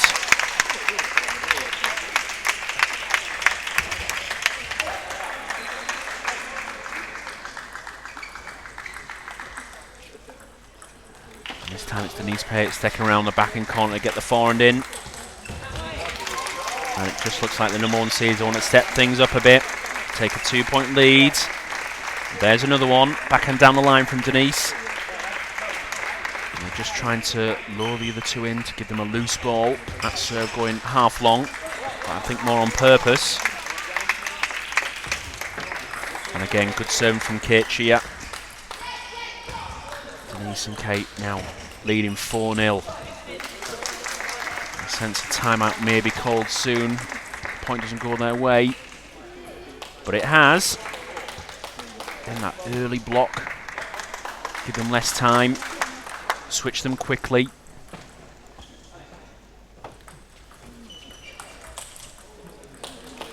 And they pull another one back. So now it's a case of the number 1 seeds not letting them back in. Had a 4-point lead, and that's now being reduced to 2. Need these, at least this one. But it hasn't gone their way. So after an initial bad start, Molly and Gory are fighting their way back into this 4th game. That's a good receive. The serve came longer. Molly opted to use the spin and get the wider angle. And after being 4-0 down, they brought it back to 4-all. Good quick punch from Denise Payette. Gory stepping around, gets the forehand in, as we've seen her do many times. Denise takes it early, punches through the ball.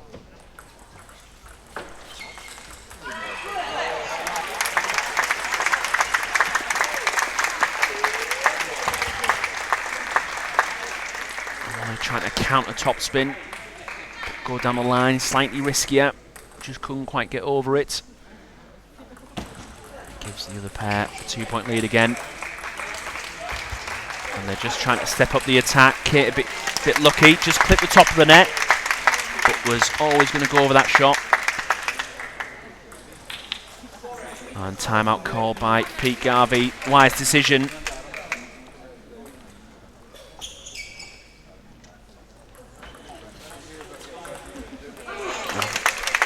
Being 4-0 down, battle back to 4-all, but then another 4 points have gone the other way. So really swinging from side to side. Number 1 seeds 3 points away from claiming the title. Molly and Gory just need to settle down again. They haven't done much wrong, but the other two just maybe stepped up their attack a bit more. So again, need to just slow things down. A couple of points have raced away from them there quite easily, so just need to settle. Stick to the plan. Look to get in first. Maybe just a bit tighter on the receive, and if the serve comes long, look to play with that heavier spin mainly down the middle. See now when Gori played topspin into Denise's backhand, it was straight to the back. She can punch through it, so it needs to be in that awkward position. Make it difficult or force the error. So, number 3 seeds, Gori Duhan, Molly Patterson have the serve. They trail by 4. Pull one back. Kate just lifting the block ball off the end.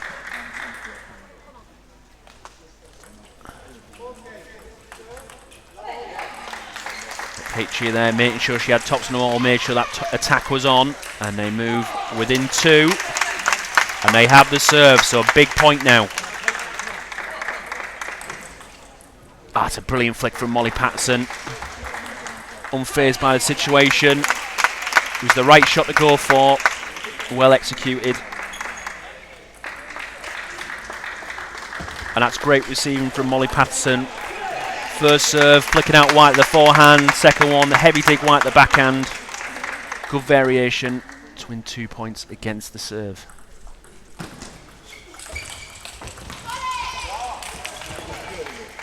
And pulls another one back. That was a chance. And Denise knows it. Ball was sat up, but just hit it too flat. So now the move within 1.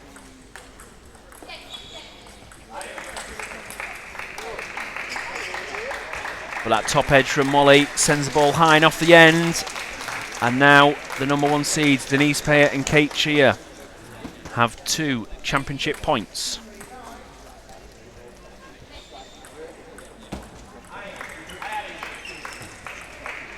Oh, a bit lucky there. Molly knows it. Bites her bottom lip. But that's the way it goes. So they've saved 1. Can they save this one? They can't. Great topspin from Kate Chia. Takes the point. And it's Denise Payer and Kate Chia who are the 2017 Junior Girls Doubles Champions.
Keep going.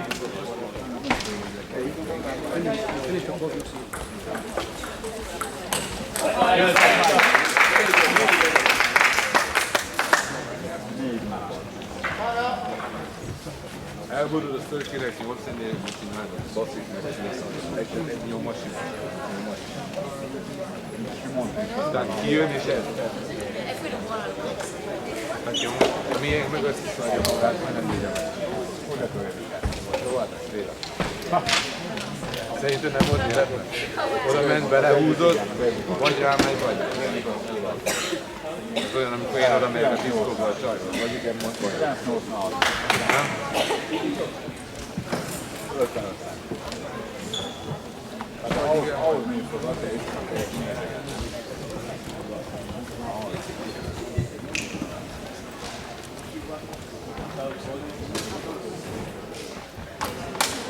Lehet, hogy valaki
He can't do this far.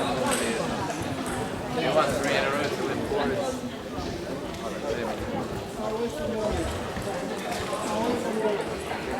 But 1 goal wasn't as good anyway.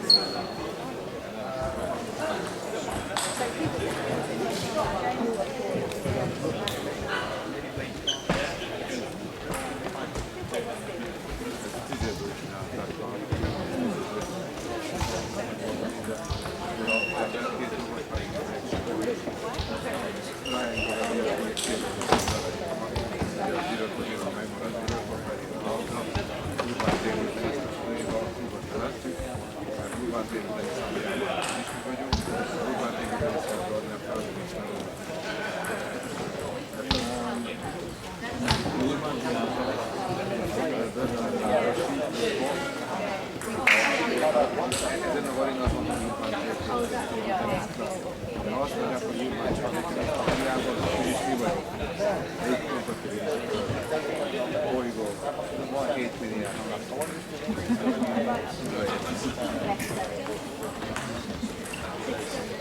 Yeah, but you can ask for 5 minutes to have a snack.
No, I don't want to do that. Yeah, keep your eye on it. No.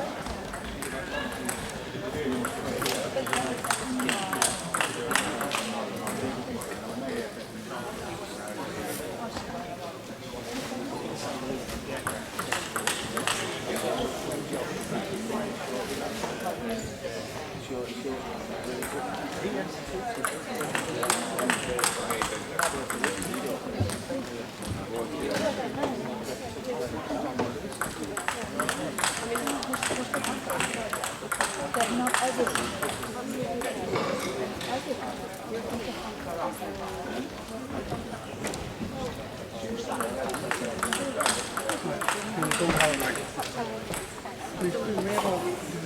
when it's all so bad, what do these people are? The urgent needs to know. I think the forest thing is bigger. I thought it's around an hour later or something.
Hello everyone and welcome back to the 2017 Junior Cadet National Championships here from Medway Park in Gillingham. And next on we have the Junior Girls semi-final between the number 1 seed from Middlesex, Denise Payette, and she takes on the number 3 seed from Staffordshire, Charlotte Bardsley.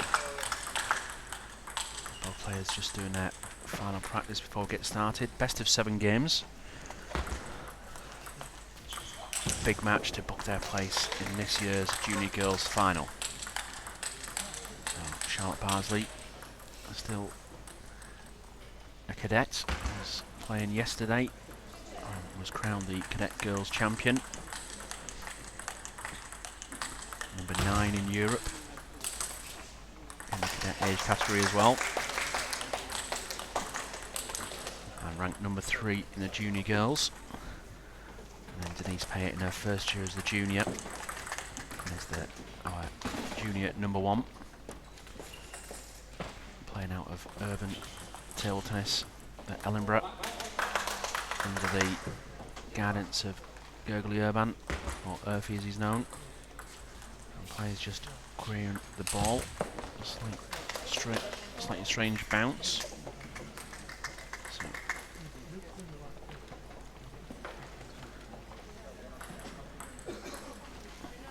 players all want to try and get as perfect a ball as possible, so they're not getting any irregular bounces. And that one seems to be an issue as well. I'll try another one. Okay, so we'll obviously revert it back to the first one. So here we go, best of 7 games. Denise Payette with the serve.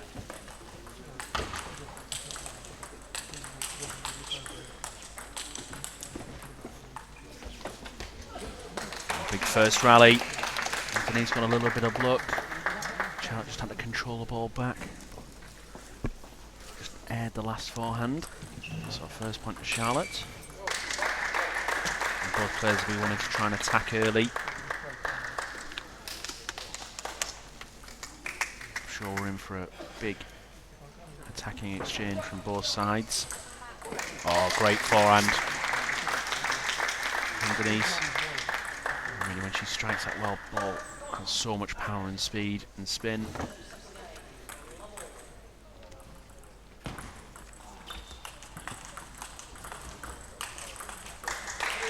This time Charlotte trying to get the top spin in. Didn't quite step round enough.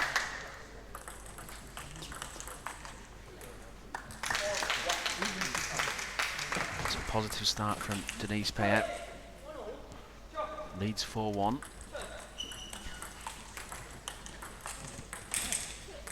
Just snatched that as forehand. She was constructing it well. I like the change of serve.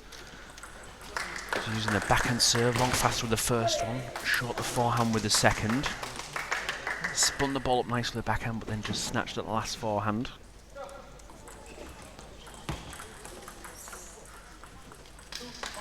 And this time it was Charlotte who set herself up, but didn't expect it to come back to the backhand.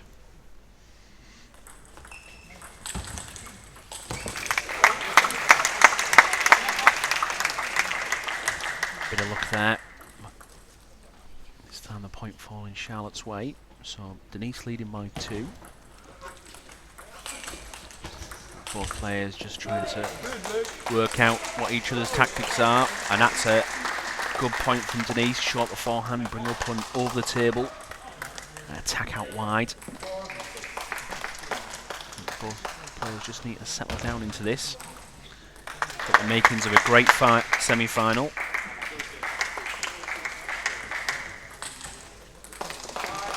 Played Charlotte Barsley. Pendulum serve coming on the inside of the ball with a fraction of topspin. Ball sat up nicely. Easy to punch away, and another punch there. Brings her right back into this first game, so levels things 6-all.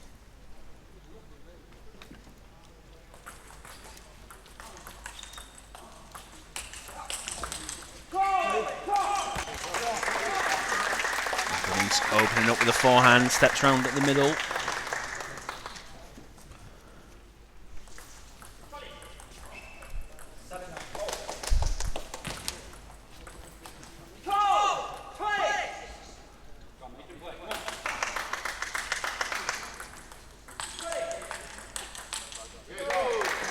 Charlotte was trying to get on the counter-attack quickly. That was a good change from Denise.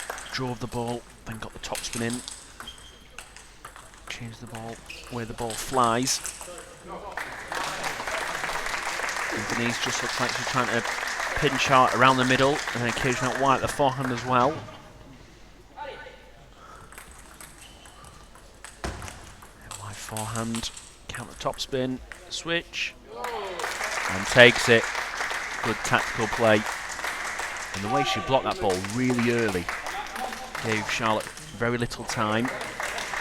And that flick there just touches the top of the net and pushes off the end. And it's Denise Payette who takes the first game 11-7. So both players showing the way they want to take this game on. Looking to attack. Denise using the serve. Trying to bring Charlotte over to the middle and short forehand. And then varying between going into the middle. Wide to the forehand, as you saw there. Trying to get out wide to the forehand and switch it quickly. Charlotte has to run after the ball.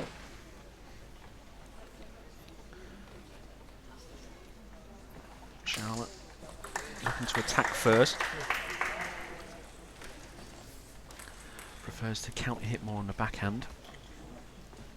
But as we've seen from other matches we've shown today, when she can get that forehand in, can cause her opponents a lot of problems, so we'll be looking to get that in as much as she can. So game 2, Charlotte Barsley with the serve.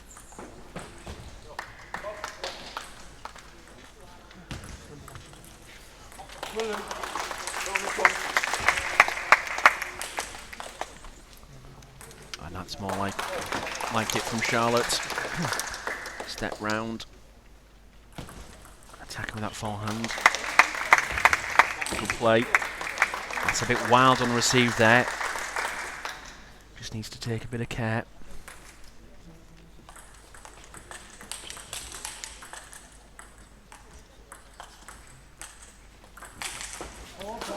Charlotte adapted well there.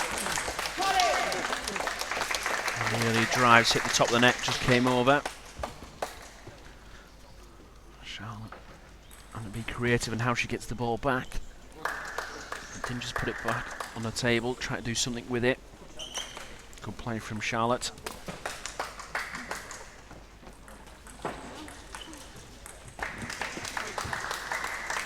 I think she can use that serve a little bit more. Side spin, top spin. Just sits up nice for her, but then needs to get round.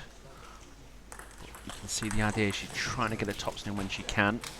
That's what she's got to be careful of though, not get drawn into going back at the backhand.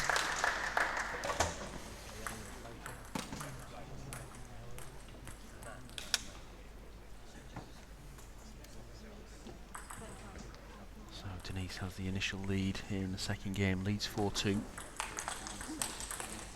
Good play. Starting off with a flick. It wasn't just a flat flick. A little bit of topspin there. Walking us through quick.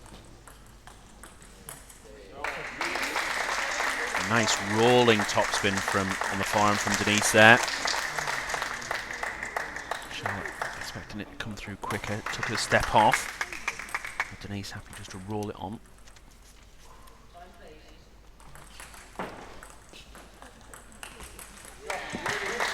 The last two topspins from Denise have just been that little bit slower and spinnier.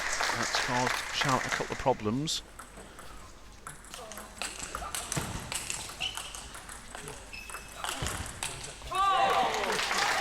And again, initial shots from Denise, just slower with a bit more spin. And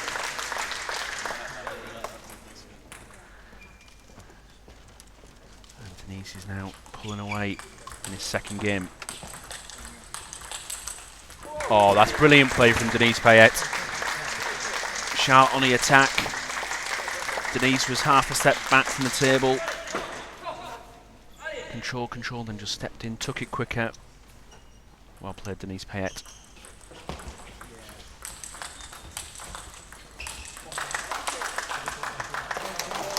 And Charlotte just trying to step things up.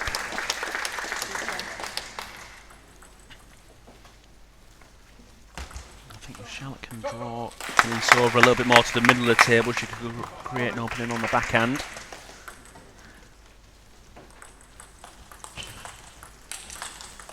But Denise is varying things and dealing with things nicely here.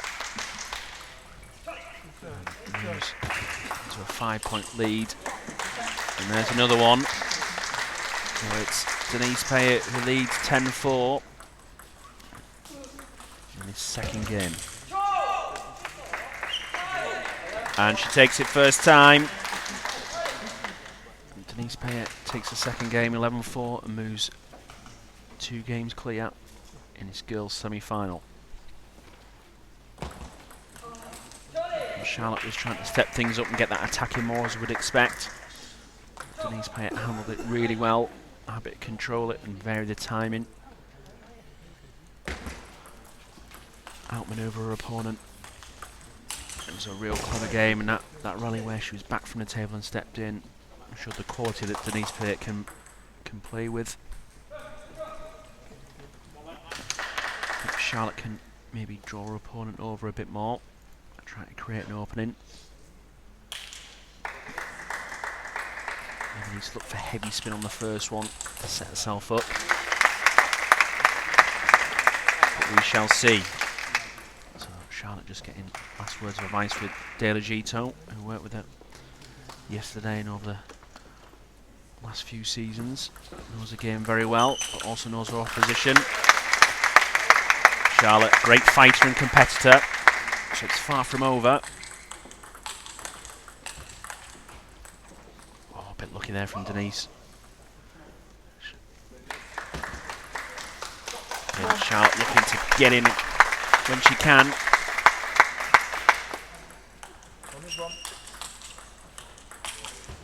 Oh, great shot from Charlotte Bardsley. Control the ball, went wide forehand, switch right backhand, got the opening in and put that ball well. Very well played from Charlotte Bardsley.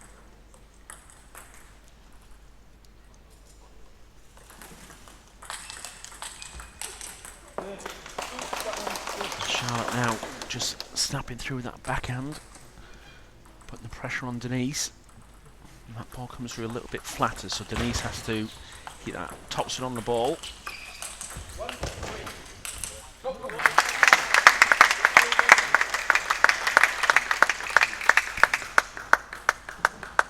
Now Charlotte Bardsley opens up the early lead at 3-1. And there's that backhand serve. That's served Denise well so far.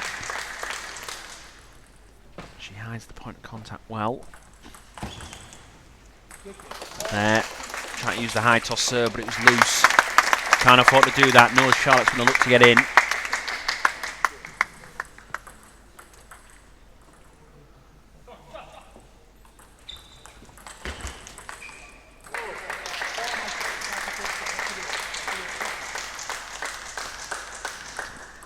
Denise edging away back into this one. It's a big game here. Important game for Charlotte. Oh, and the angles Denise used there were fantastic. That last backhand, chop blocking the ball and coming around the side, so kicked it really wide. Charlotte running after the ball.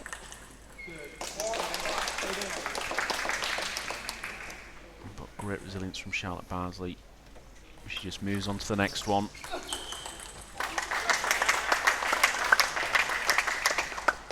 And a touch there on that shot. Charlotte acknowledged it straight away, and so does the umpire. So Charlotte Bardsley opens up lead again, lead 6-4.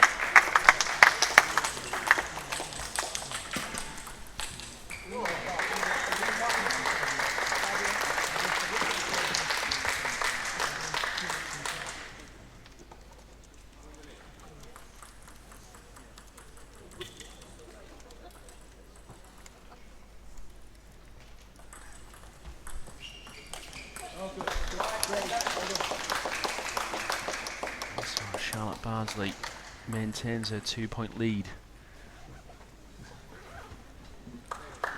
Big game here. Important for Charlotte. She's going to stay in this. Needs to get this third game under her belt. Just force that one, hit the ball a bit too flat. Tell by the sound on the contact.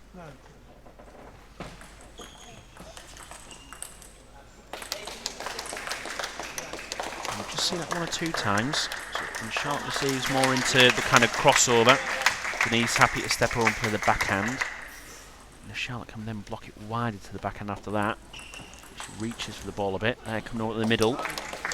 Starting to see a trend now.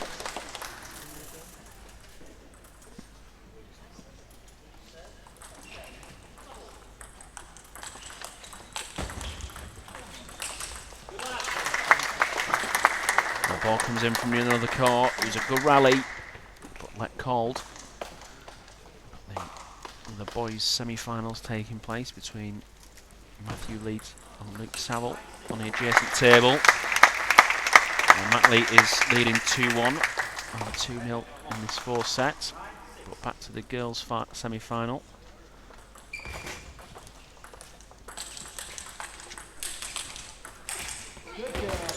Denise just hitting that ball flat at the end. Needs to keep the quality. And Charlotte Bardsley gives herself 4 game points.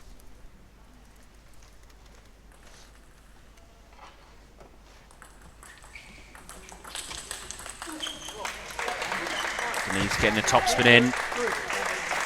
Ball just kicking. Charlotte turning to a coach.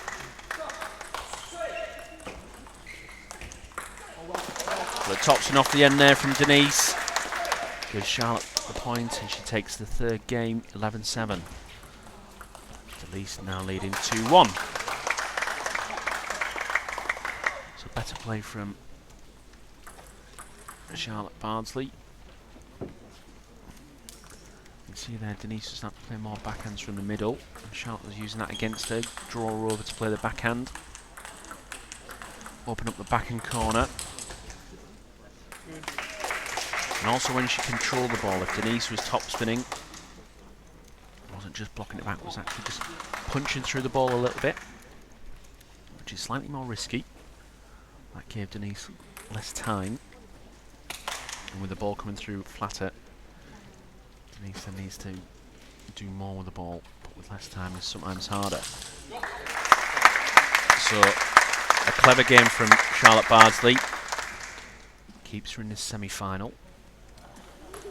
Now moving to game 4. It might be Charlotte Bardsley with a serve. So all to play for.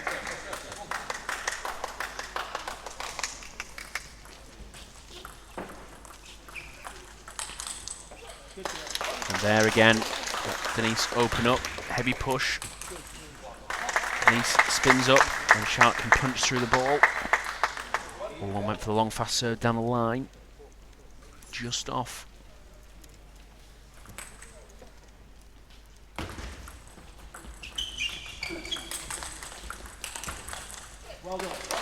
Denise was trying a similar tactic, dig it out wide at the forehand. Charlotte's topspin keeping lower to the net, so it's difficult to hit through that one.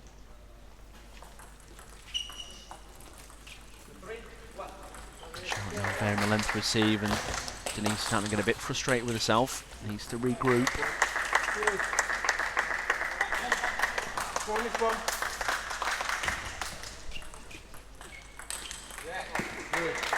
Just snatched that backhand. Charlotte came right over to the 4.5 there to try and play that. As we've seen, Charlotte's got good forehand top, so we need to look for that. Let the backhand look after itself. There we go. Gets it in, tries to move in. Just needs to pick the right one to do it. So Denise gets herself back in this 4th game. Levels it 3-all.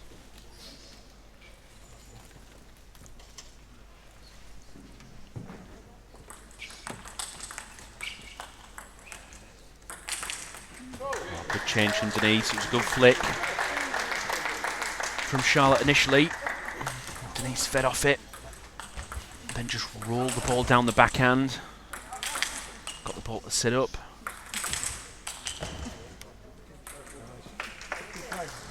Point goes her way. There, Denise trying to get wide at the forehand. We saw that in the 2nd game. Received out wide, blocks out wide. Get Charlotte to run after the ball and get her back from the table. And there, played heavier spin, and Charlotte just can't quite get over it. Now Denise opens up a 3-point gap.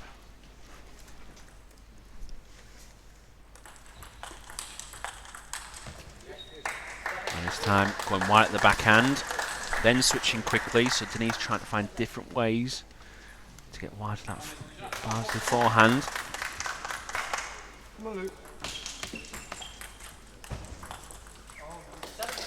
There's that topspin from Charlotte. Spinnier but not as deep.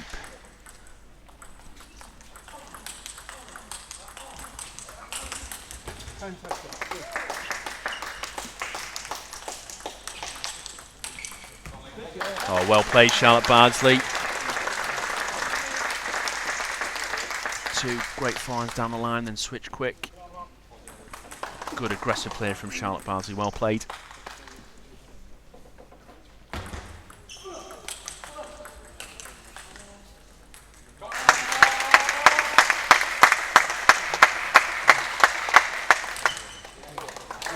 Just a bit too much spin.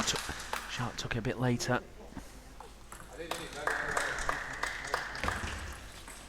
Denise maintains that 3-point lead.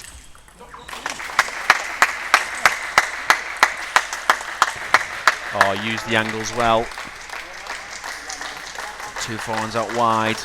Then again, that backhand just coming around the side of it. Dropping it shorter, but wide at the backhand. Great control.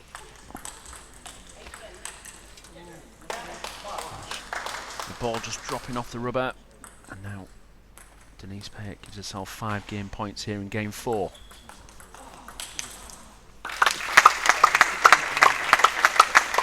Let's serve.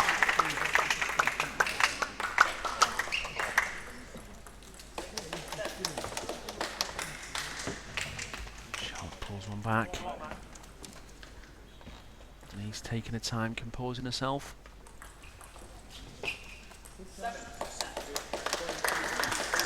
Denise trying to get it wide at the forehand, just off the end.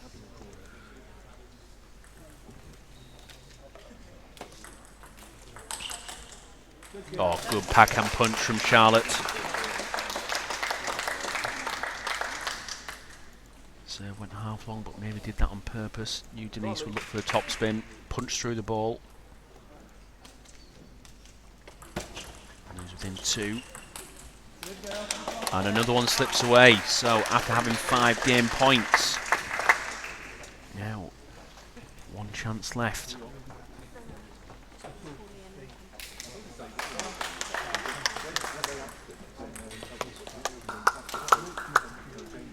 So timeout called by Denise Payet. Know how critical this game is. The difference between being 2-all or 3-1 up. Huge difference. Maybe it's just a little bit of nerves kicking in with Denise. Perhaps she's just taken a foot off the gas and Charlotte has stepped it up.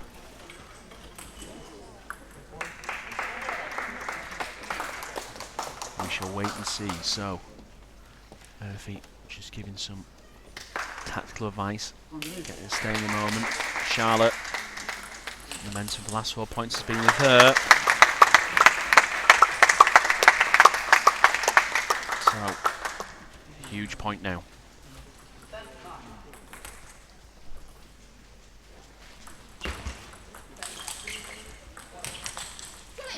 Oh, well played, Charlotte. Trailed 10-5 and now pulled it right back to 10-all. Very well played. Showing great mental strength. Just off the end. And Denise gives herself another game point. Can she take it this time?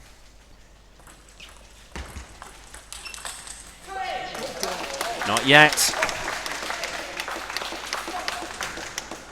And this is a real battle of wills now.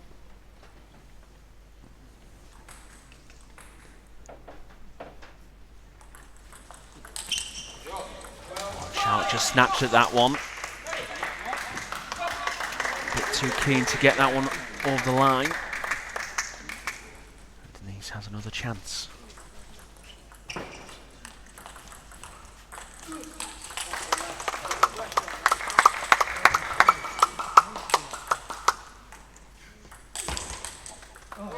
What a rally. Fantastic finish to that game. I think Denise had a slight miscontact on the last shot, but it was a great rally. It had everything in it. And it's Denise Payet who takes the game 13-11 and now moves to 3-1 up in this girls' semi-final. Well, you've got to admire the resolve of Charlotte Bardsley. Showed great mental strength. 10-5 down, battle back to make it 10-all. And Denise, despite having that lead, had 6 game points before it, managed to take it on the 7th and get over the line. And will that just give her the confidence to take this next game?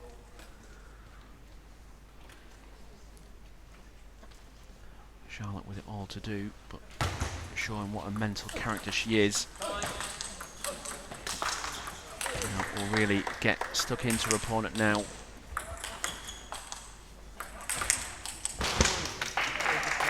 So a huge game. Charlotte will be wanting to set the stall out early. Here we go.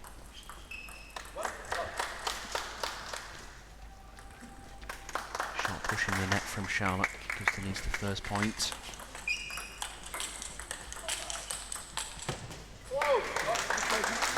Denise playing up forehand off the hip. And goes 2-0 up.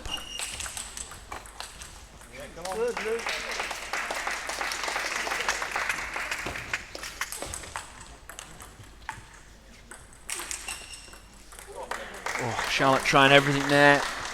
At least 3 chops in that rally. And Denise had to step right round the backhand to smash the last ball away. And Charlotte nearly made it back, but not quite. So again, initial lead going Denise Payet's way, the number 1 seed. She's 1 game away from booking her place in the final. Flick just off the end, just slipping away from Charlotte. But we've seen she can regroup, needs to get back into this one.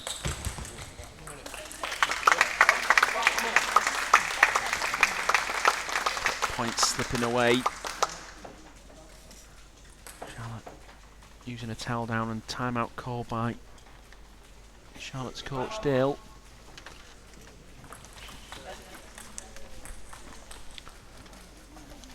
I think a good time to call it. Trails by 4. And 4 seems like a lot, but as we've seen, 5 game points down, she can battle it back. So she has the character and the will and the determination to do it. Now just needs to refocus and regroup, and I'm sure she can do that. Denise, though, will be wanting to keep the pressure on.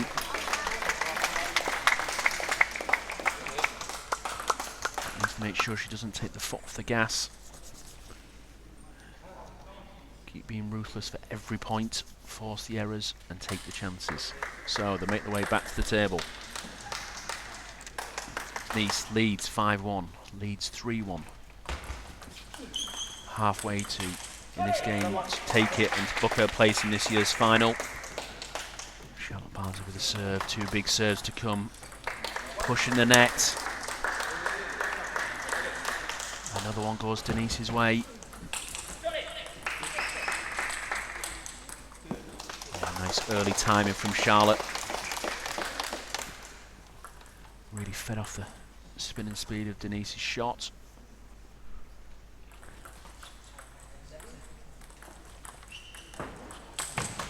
Heavy dig there. You could hear the back contact in the table.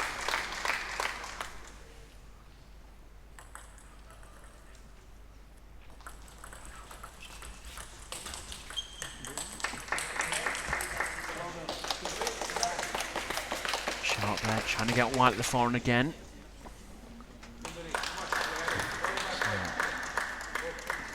Still a difference of 4 between the two.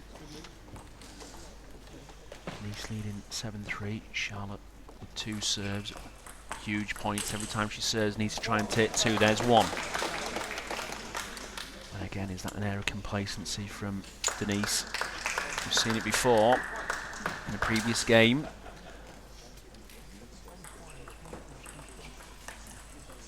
And there, another one. 2 easier points for Charlotte Bardsley. She wins 2 on her serves, and now the difference only 2. And that's 3 points in a row now. And we saw this in the last game. Charlotte will just keep chipping away and chipping away.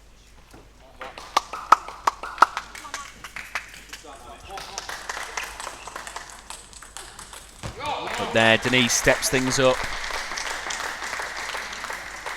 Needed to do that. Really, really important. From a point of view, but also on the mental side. She'd lost 3 points, but told her opponent, no, I'm still here. I'm gonna do my job.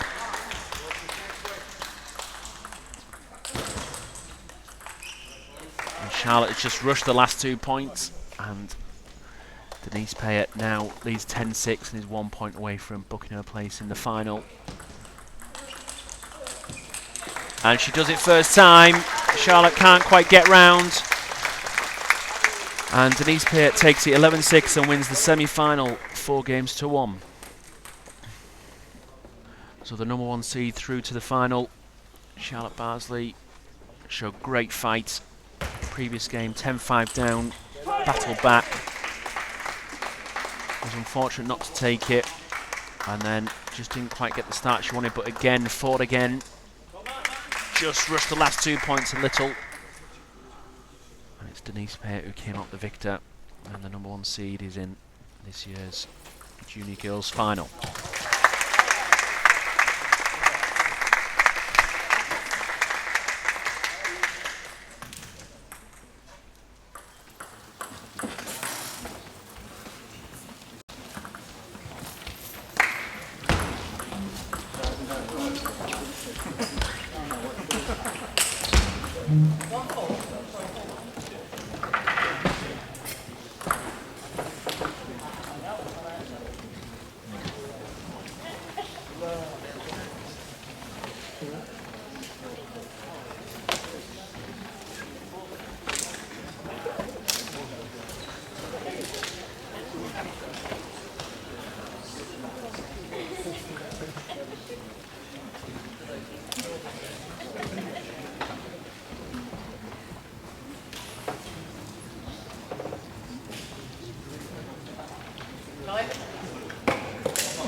Oh, Luke, this one.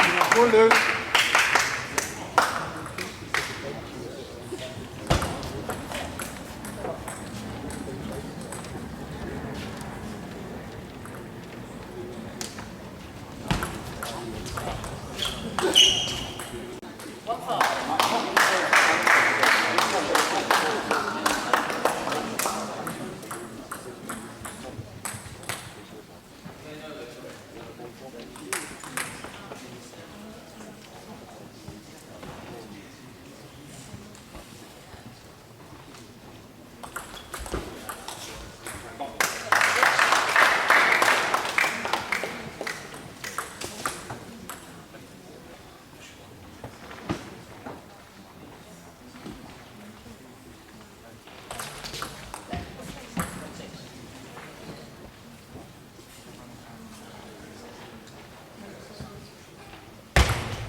Go on, this one.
Hello everyone and welcome to the 2017 Junior Cadet National Championships here from Medway Park in Gillingham.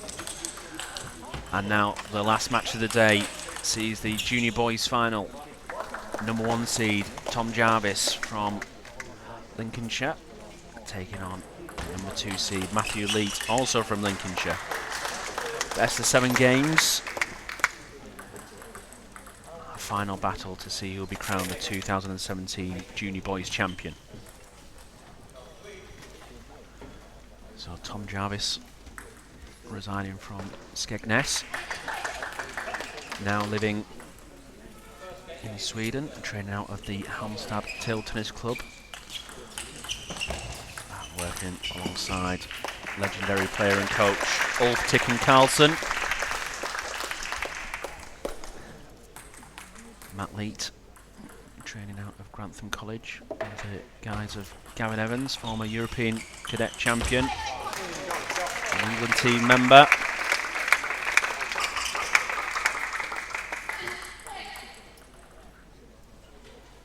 Both players have had a strong season.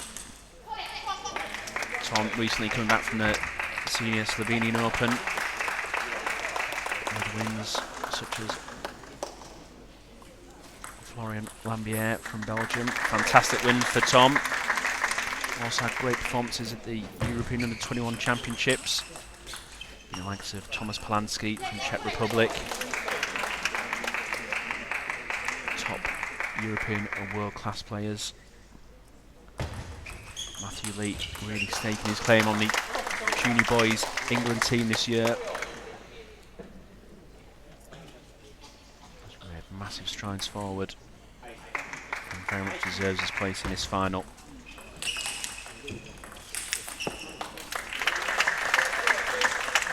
And it's Matt Leet who is building an impressive lead in this first game.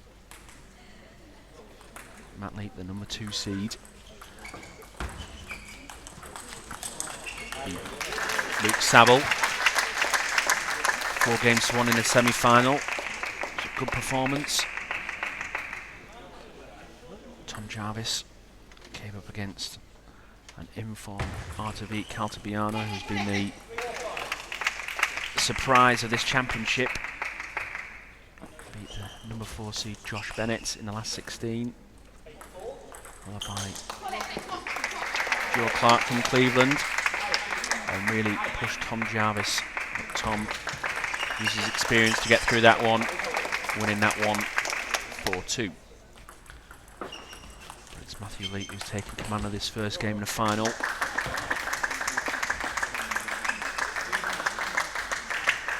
Tom looking to get that backhand topspin in.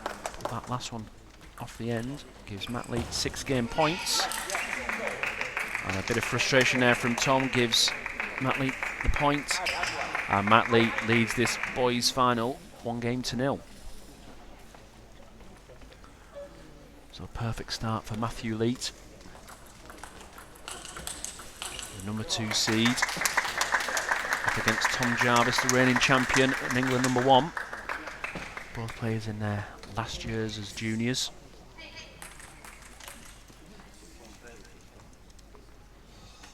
Tom Jarvis talking to his dad, David,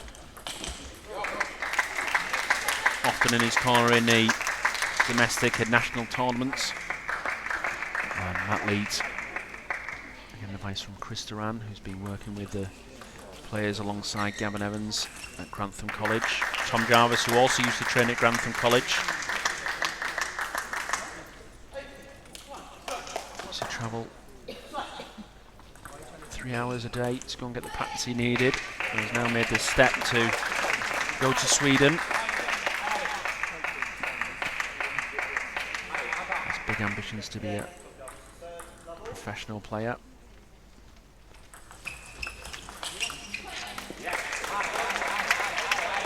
So back to this match, and Tom looking at that top spin in, but as we saw in the last game, just a few, just clipping the top of the net. But when he lets go like that, it's a fantastic shot.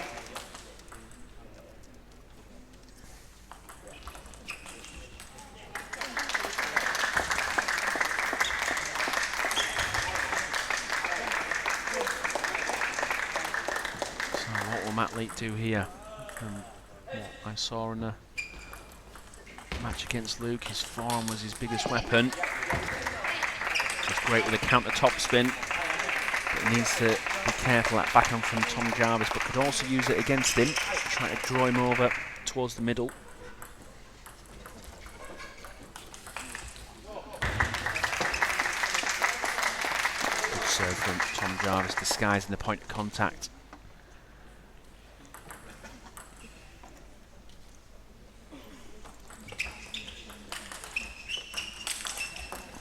Great play from Tom Jarvis.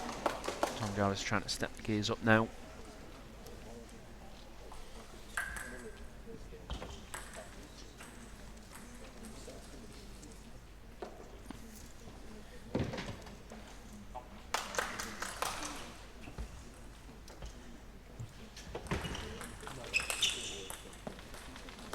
Now it's Matt Lee looking for the top spin, just clipping the top of the net though.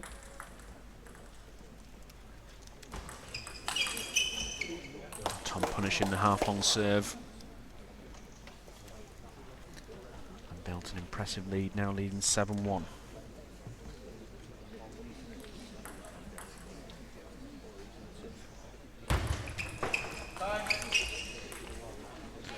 This time the top spin from Tom.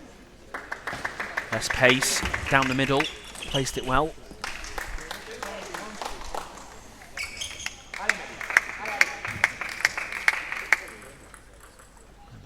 Swinging Tom Jarvis's way in this end.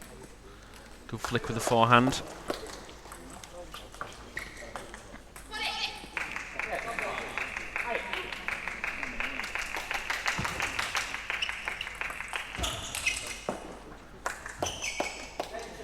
Matt trying to count the tops and then just going a bit big on that one. And Tom Jarvis gives himself 8 game points.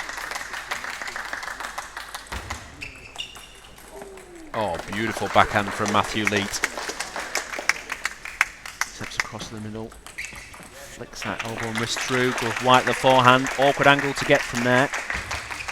Beautiful shot. Put that fade there. Off the end. Gives Tom Jarvis the game. And we're level at 1 game all.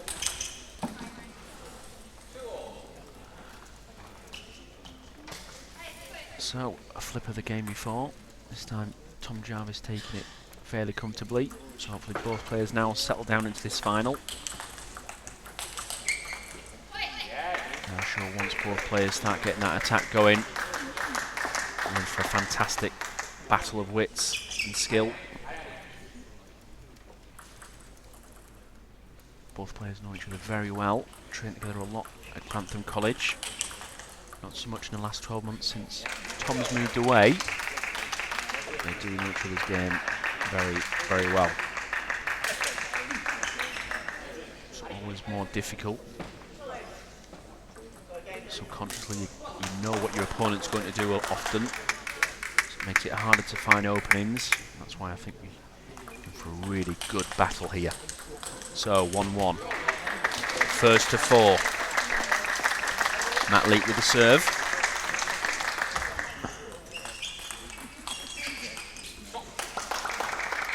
Players trying to get each other crossover, so really aiming for that hip bone. And players have 2 choices: either stepping around for the forehand, which tends to be the more favoured approach, or as you see a lot more in the junior game, sometimes stepping around and playing a backhand. Nice backhand down the line, quick change of direction from Matt Leake there.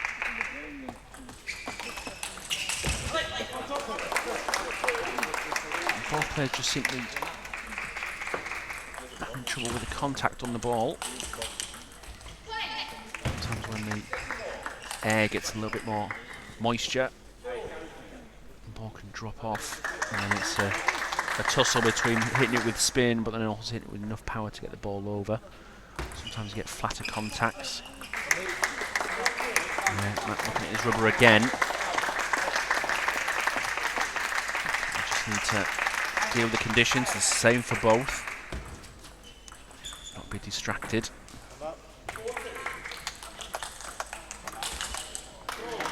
And Matt just looking a little bit frustrated, just needs to settle down.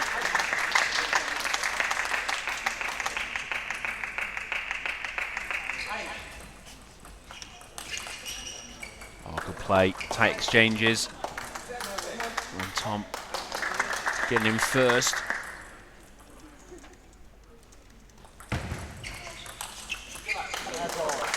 And I think that's where Matt Leet needs to go. Get out wide at the forehand with Tom Jarvis. Tom just seems to step back as he plays that. Gets the ball on, but then leaves himself open.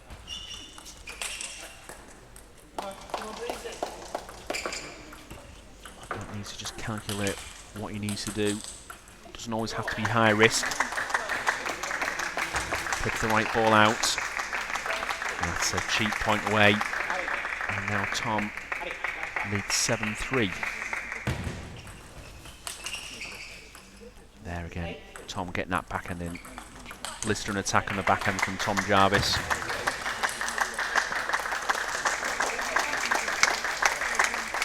Good flick from Matt there. So 2 big points now for Matt Leet. Can he take 2 on his serve? There's 1. Change of serve there. So going more from reverse spin to pendulum. Coming on the inside of the ball instead of going around the outside.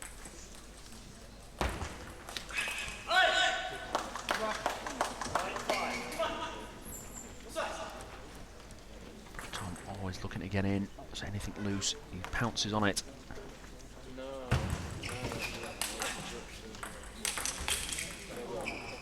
Just trying to step it up at a level now. And Tom Jarvis leads his 3rd game, 10 points to 5. And they're backing off the end there, gives Tom the game. And Tom Jarvis leads this final 2 games to 1.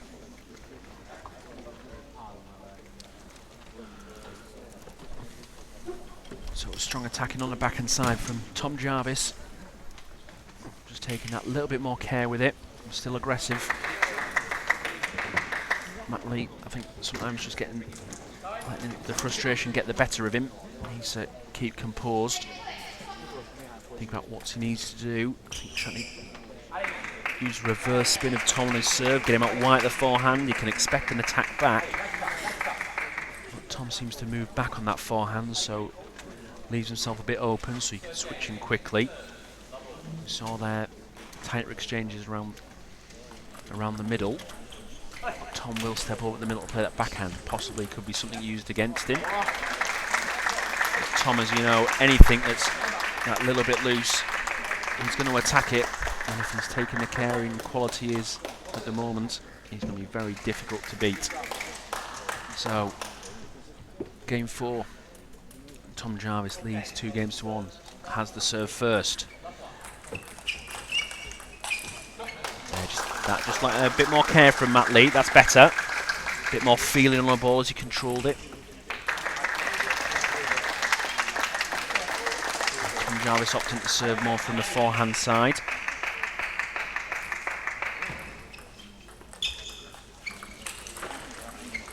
There, Matt looking to get that forward in. He needs to do that more. It just looks like Michigan just trying to play that a little bit more control on his attack.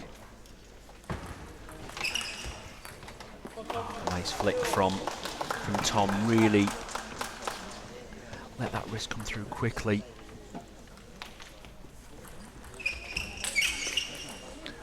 Oh, that's a great attack from Tom Jarvis.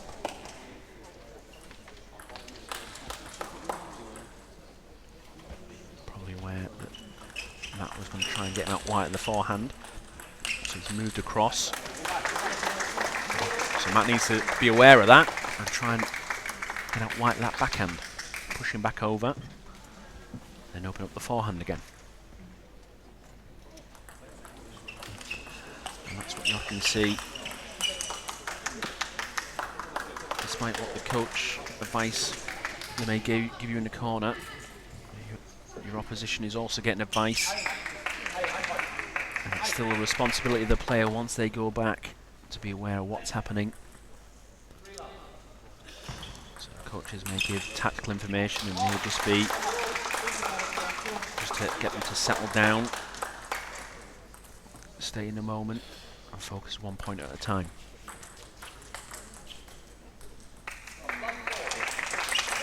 Oh, beautiful backhand from Matthew Leet. Loose serve from Tom. Matt Lee, who's delivering a devastating backhand.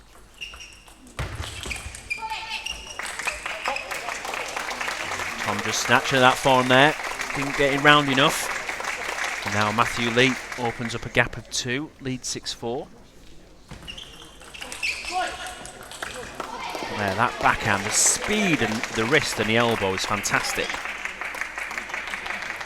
And the timing, takes the ball early, so gives Matthew Lee no time.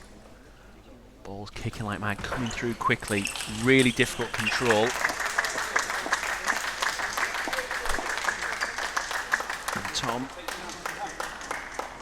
even though he's trailing by 2, wins 2 to level it 6-all. Well played by Tom. Both players still battling with the conditions. Tom trying to wipe his bat on the barrier there. But Tom seems to be handling it the better at the moment. And timeout called by Chris Duran. He knows that this game is absolutely crucial.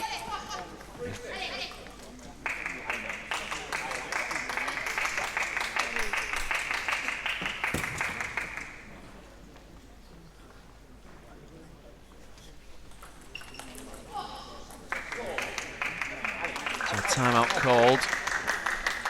I just saw that Matt was snatching 1 or 2 shots. Tom looking fairly in control. And just looking at the scoreboard, I think they put that last point on the wrong side there. They put it on Matt Leeds' side. But Tom got it back to 6-all. And I missed the shot. I think Thomas should be 7-6 up. Could be wrong.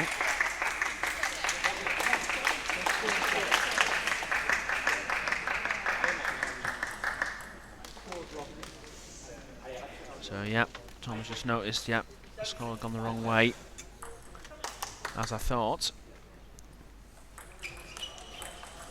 Tom this time the reverse serve, shot in the middle of the forehand.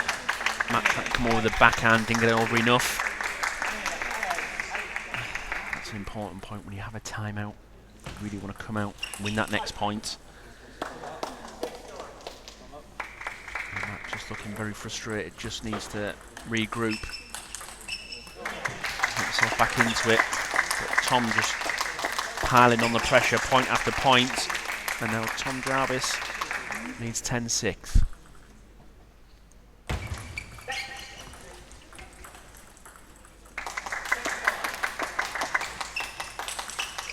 Oh, brilliant backhand to win that game.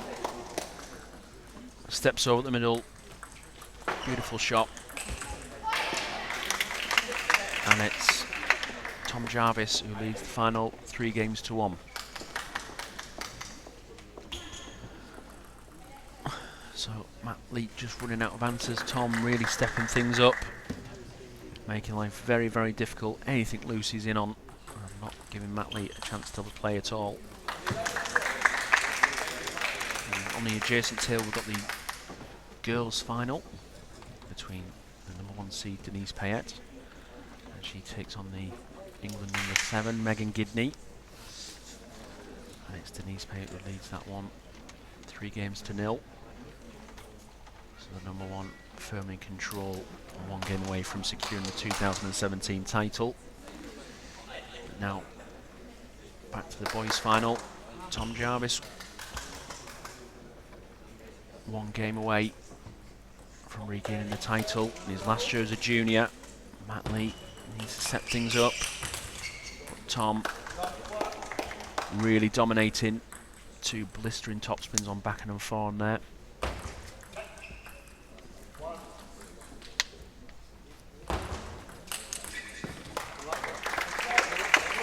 A bit big there from Tom.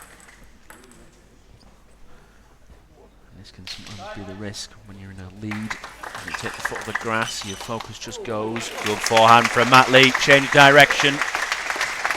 Tom expecting it cross court. Matt Lee saw it, went down the line.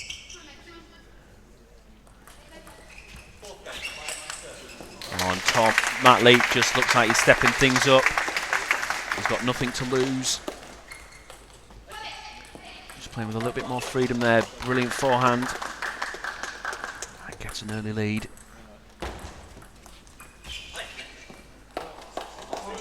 That flick there from Tom right on the white line.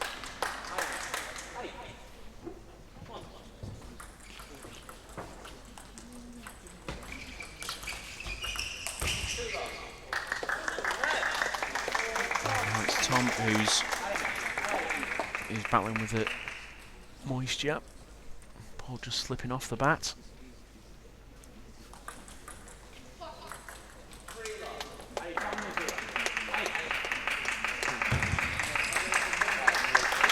Oh, great. And this time, Matt Lee punishing a loose serve. It's interesting how the players who are getting a bit of flow, the conditions don't seem to bother them. And the other player who's getting frustrated is distracted. It's very much a focus thing. That's who can deal with it the best. Served off there, served into the net. Matt needs to be ruthless. Can't give anything away. Good serve there, trying to draw Tom over to the forehand. Knows that Tom favours that backhand flick. So clever play from Matt Leap there. Now Tom serving into the net, and just a slight loss of focus, I think. Matt Leap keeps a 3-point lead.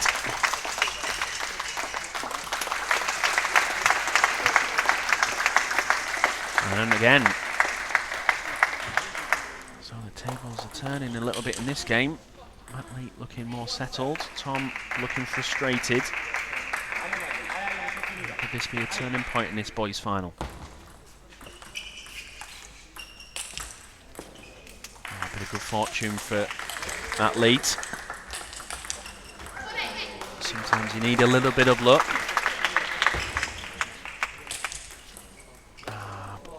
Very wild there from the backhand. Matt Leap shaking his head.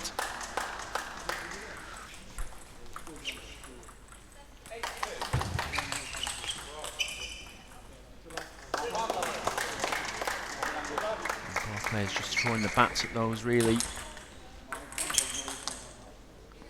It's more becoming more of a mental match than a... Oh, great shot from Tom Jarvis. Set it with the forehand, then beautiful backhand to take that point.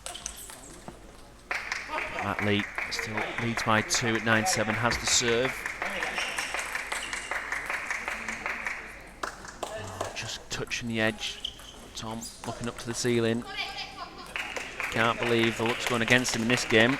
But Matt Leap now leads 10-7. Tom's not giving her up yet. Gets the backhand in on the loose serve. So Tom with 2 serves, trails by 2.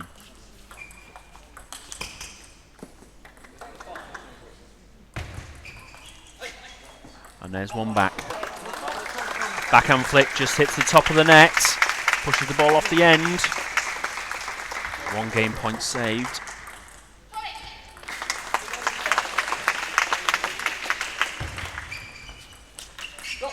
Oh, just off the end from Tom Jarvis. He throws his bat up in the air. And Matt Leap takes the 5th game 11-9. So the match score is Tom Jarvis leads 3 games to 2. So it was Tom Jarvis who looked like he was getting frustrated early on in that one. Matt Leap looking more settled. Played with a bit more freedom, had to go for it. I think it'll be all about the start in the next game.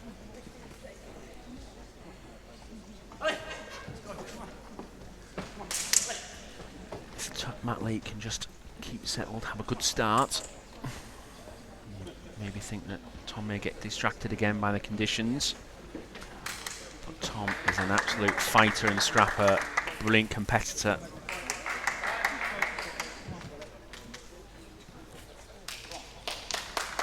Good energy on court, and he'll be looking to have a good start as well. So I think this first few points are going to be really key on how the rest of this match will pan out. So, game 6. Tom Jarvis, 1 game away from the title. But Matt Lee just pulled 1 game back. What can he do here?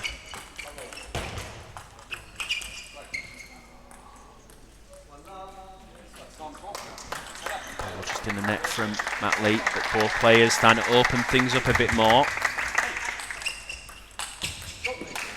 And Tom forcing that forehand off the end. And I think we could be in for some really good aggressive play from both sides here.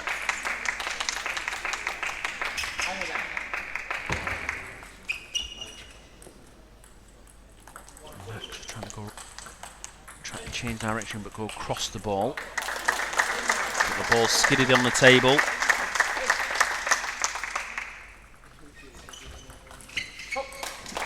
Tom there coming out the forehand and play the backhand flick, and it's useful at times but can also be used against you. You've got to really commit to that movement across.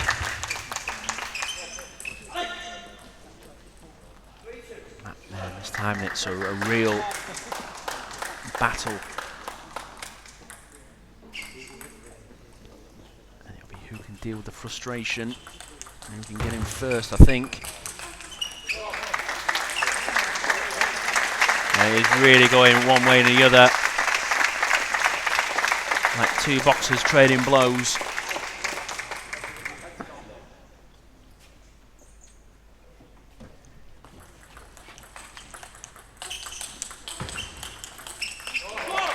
Oh, and that was a chance. Drew Tom over the table.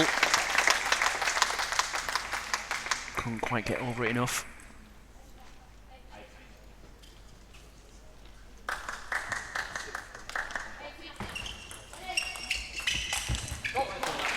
Tom there forcing the forehand.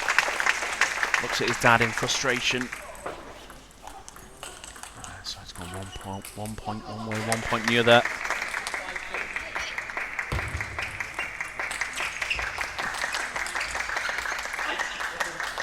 Good change direction from Tom. Got Matt push back. Takes one back. Can he take another one and build a 2-point cushion for himself? Oh, beautiful backhand from Matthew Leet. The timing, the contact, and the position were absolutely first class.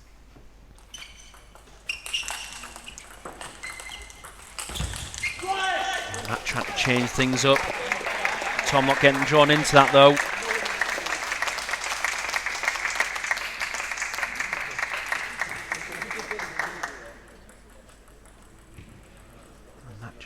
Racket to umpires. The ball obviously picking up the moisture.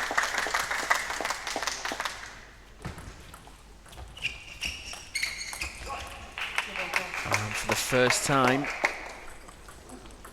this game, Tom Jarvis is up with a 2-point lead. So both players toweling down. Matt there really trying to wipe any grease and everything off the rubber so the ball doesn't slip off.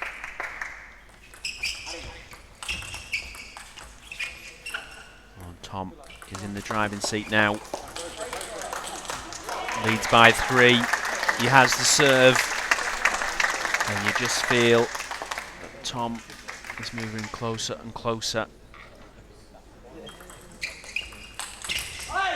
He can sense it. Good form from Tom. Now leads 9-5. 2 points away from taking the title. Matt, though, won't give up without a fight. 2 massive points for Matt.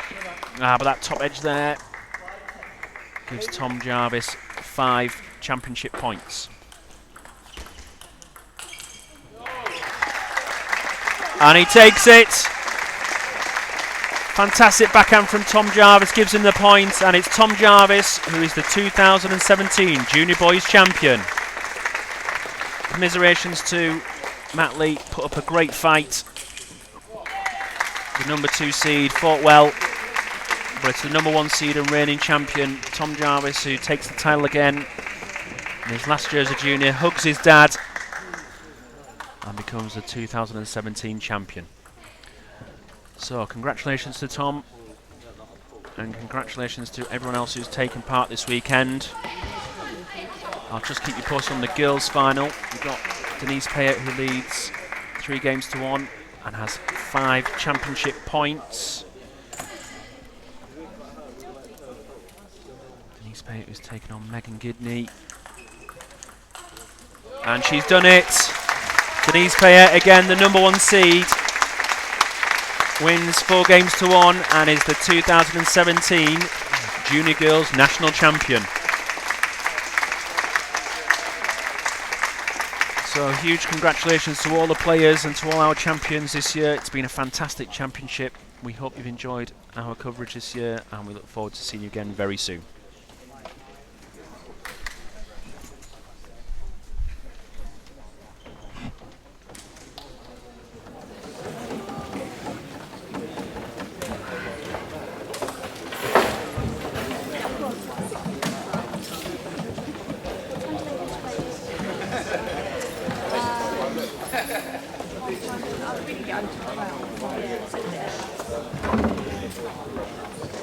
I haven't got any shopping. Ready for school and work tomorrow. Full uniform. I've got loads of time to get all the things like that.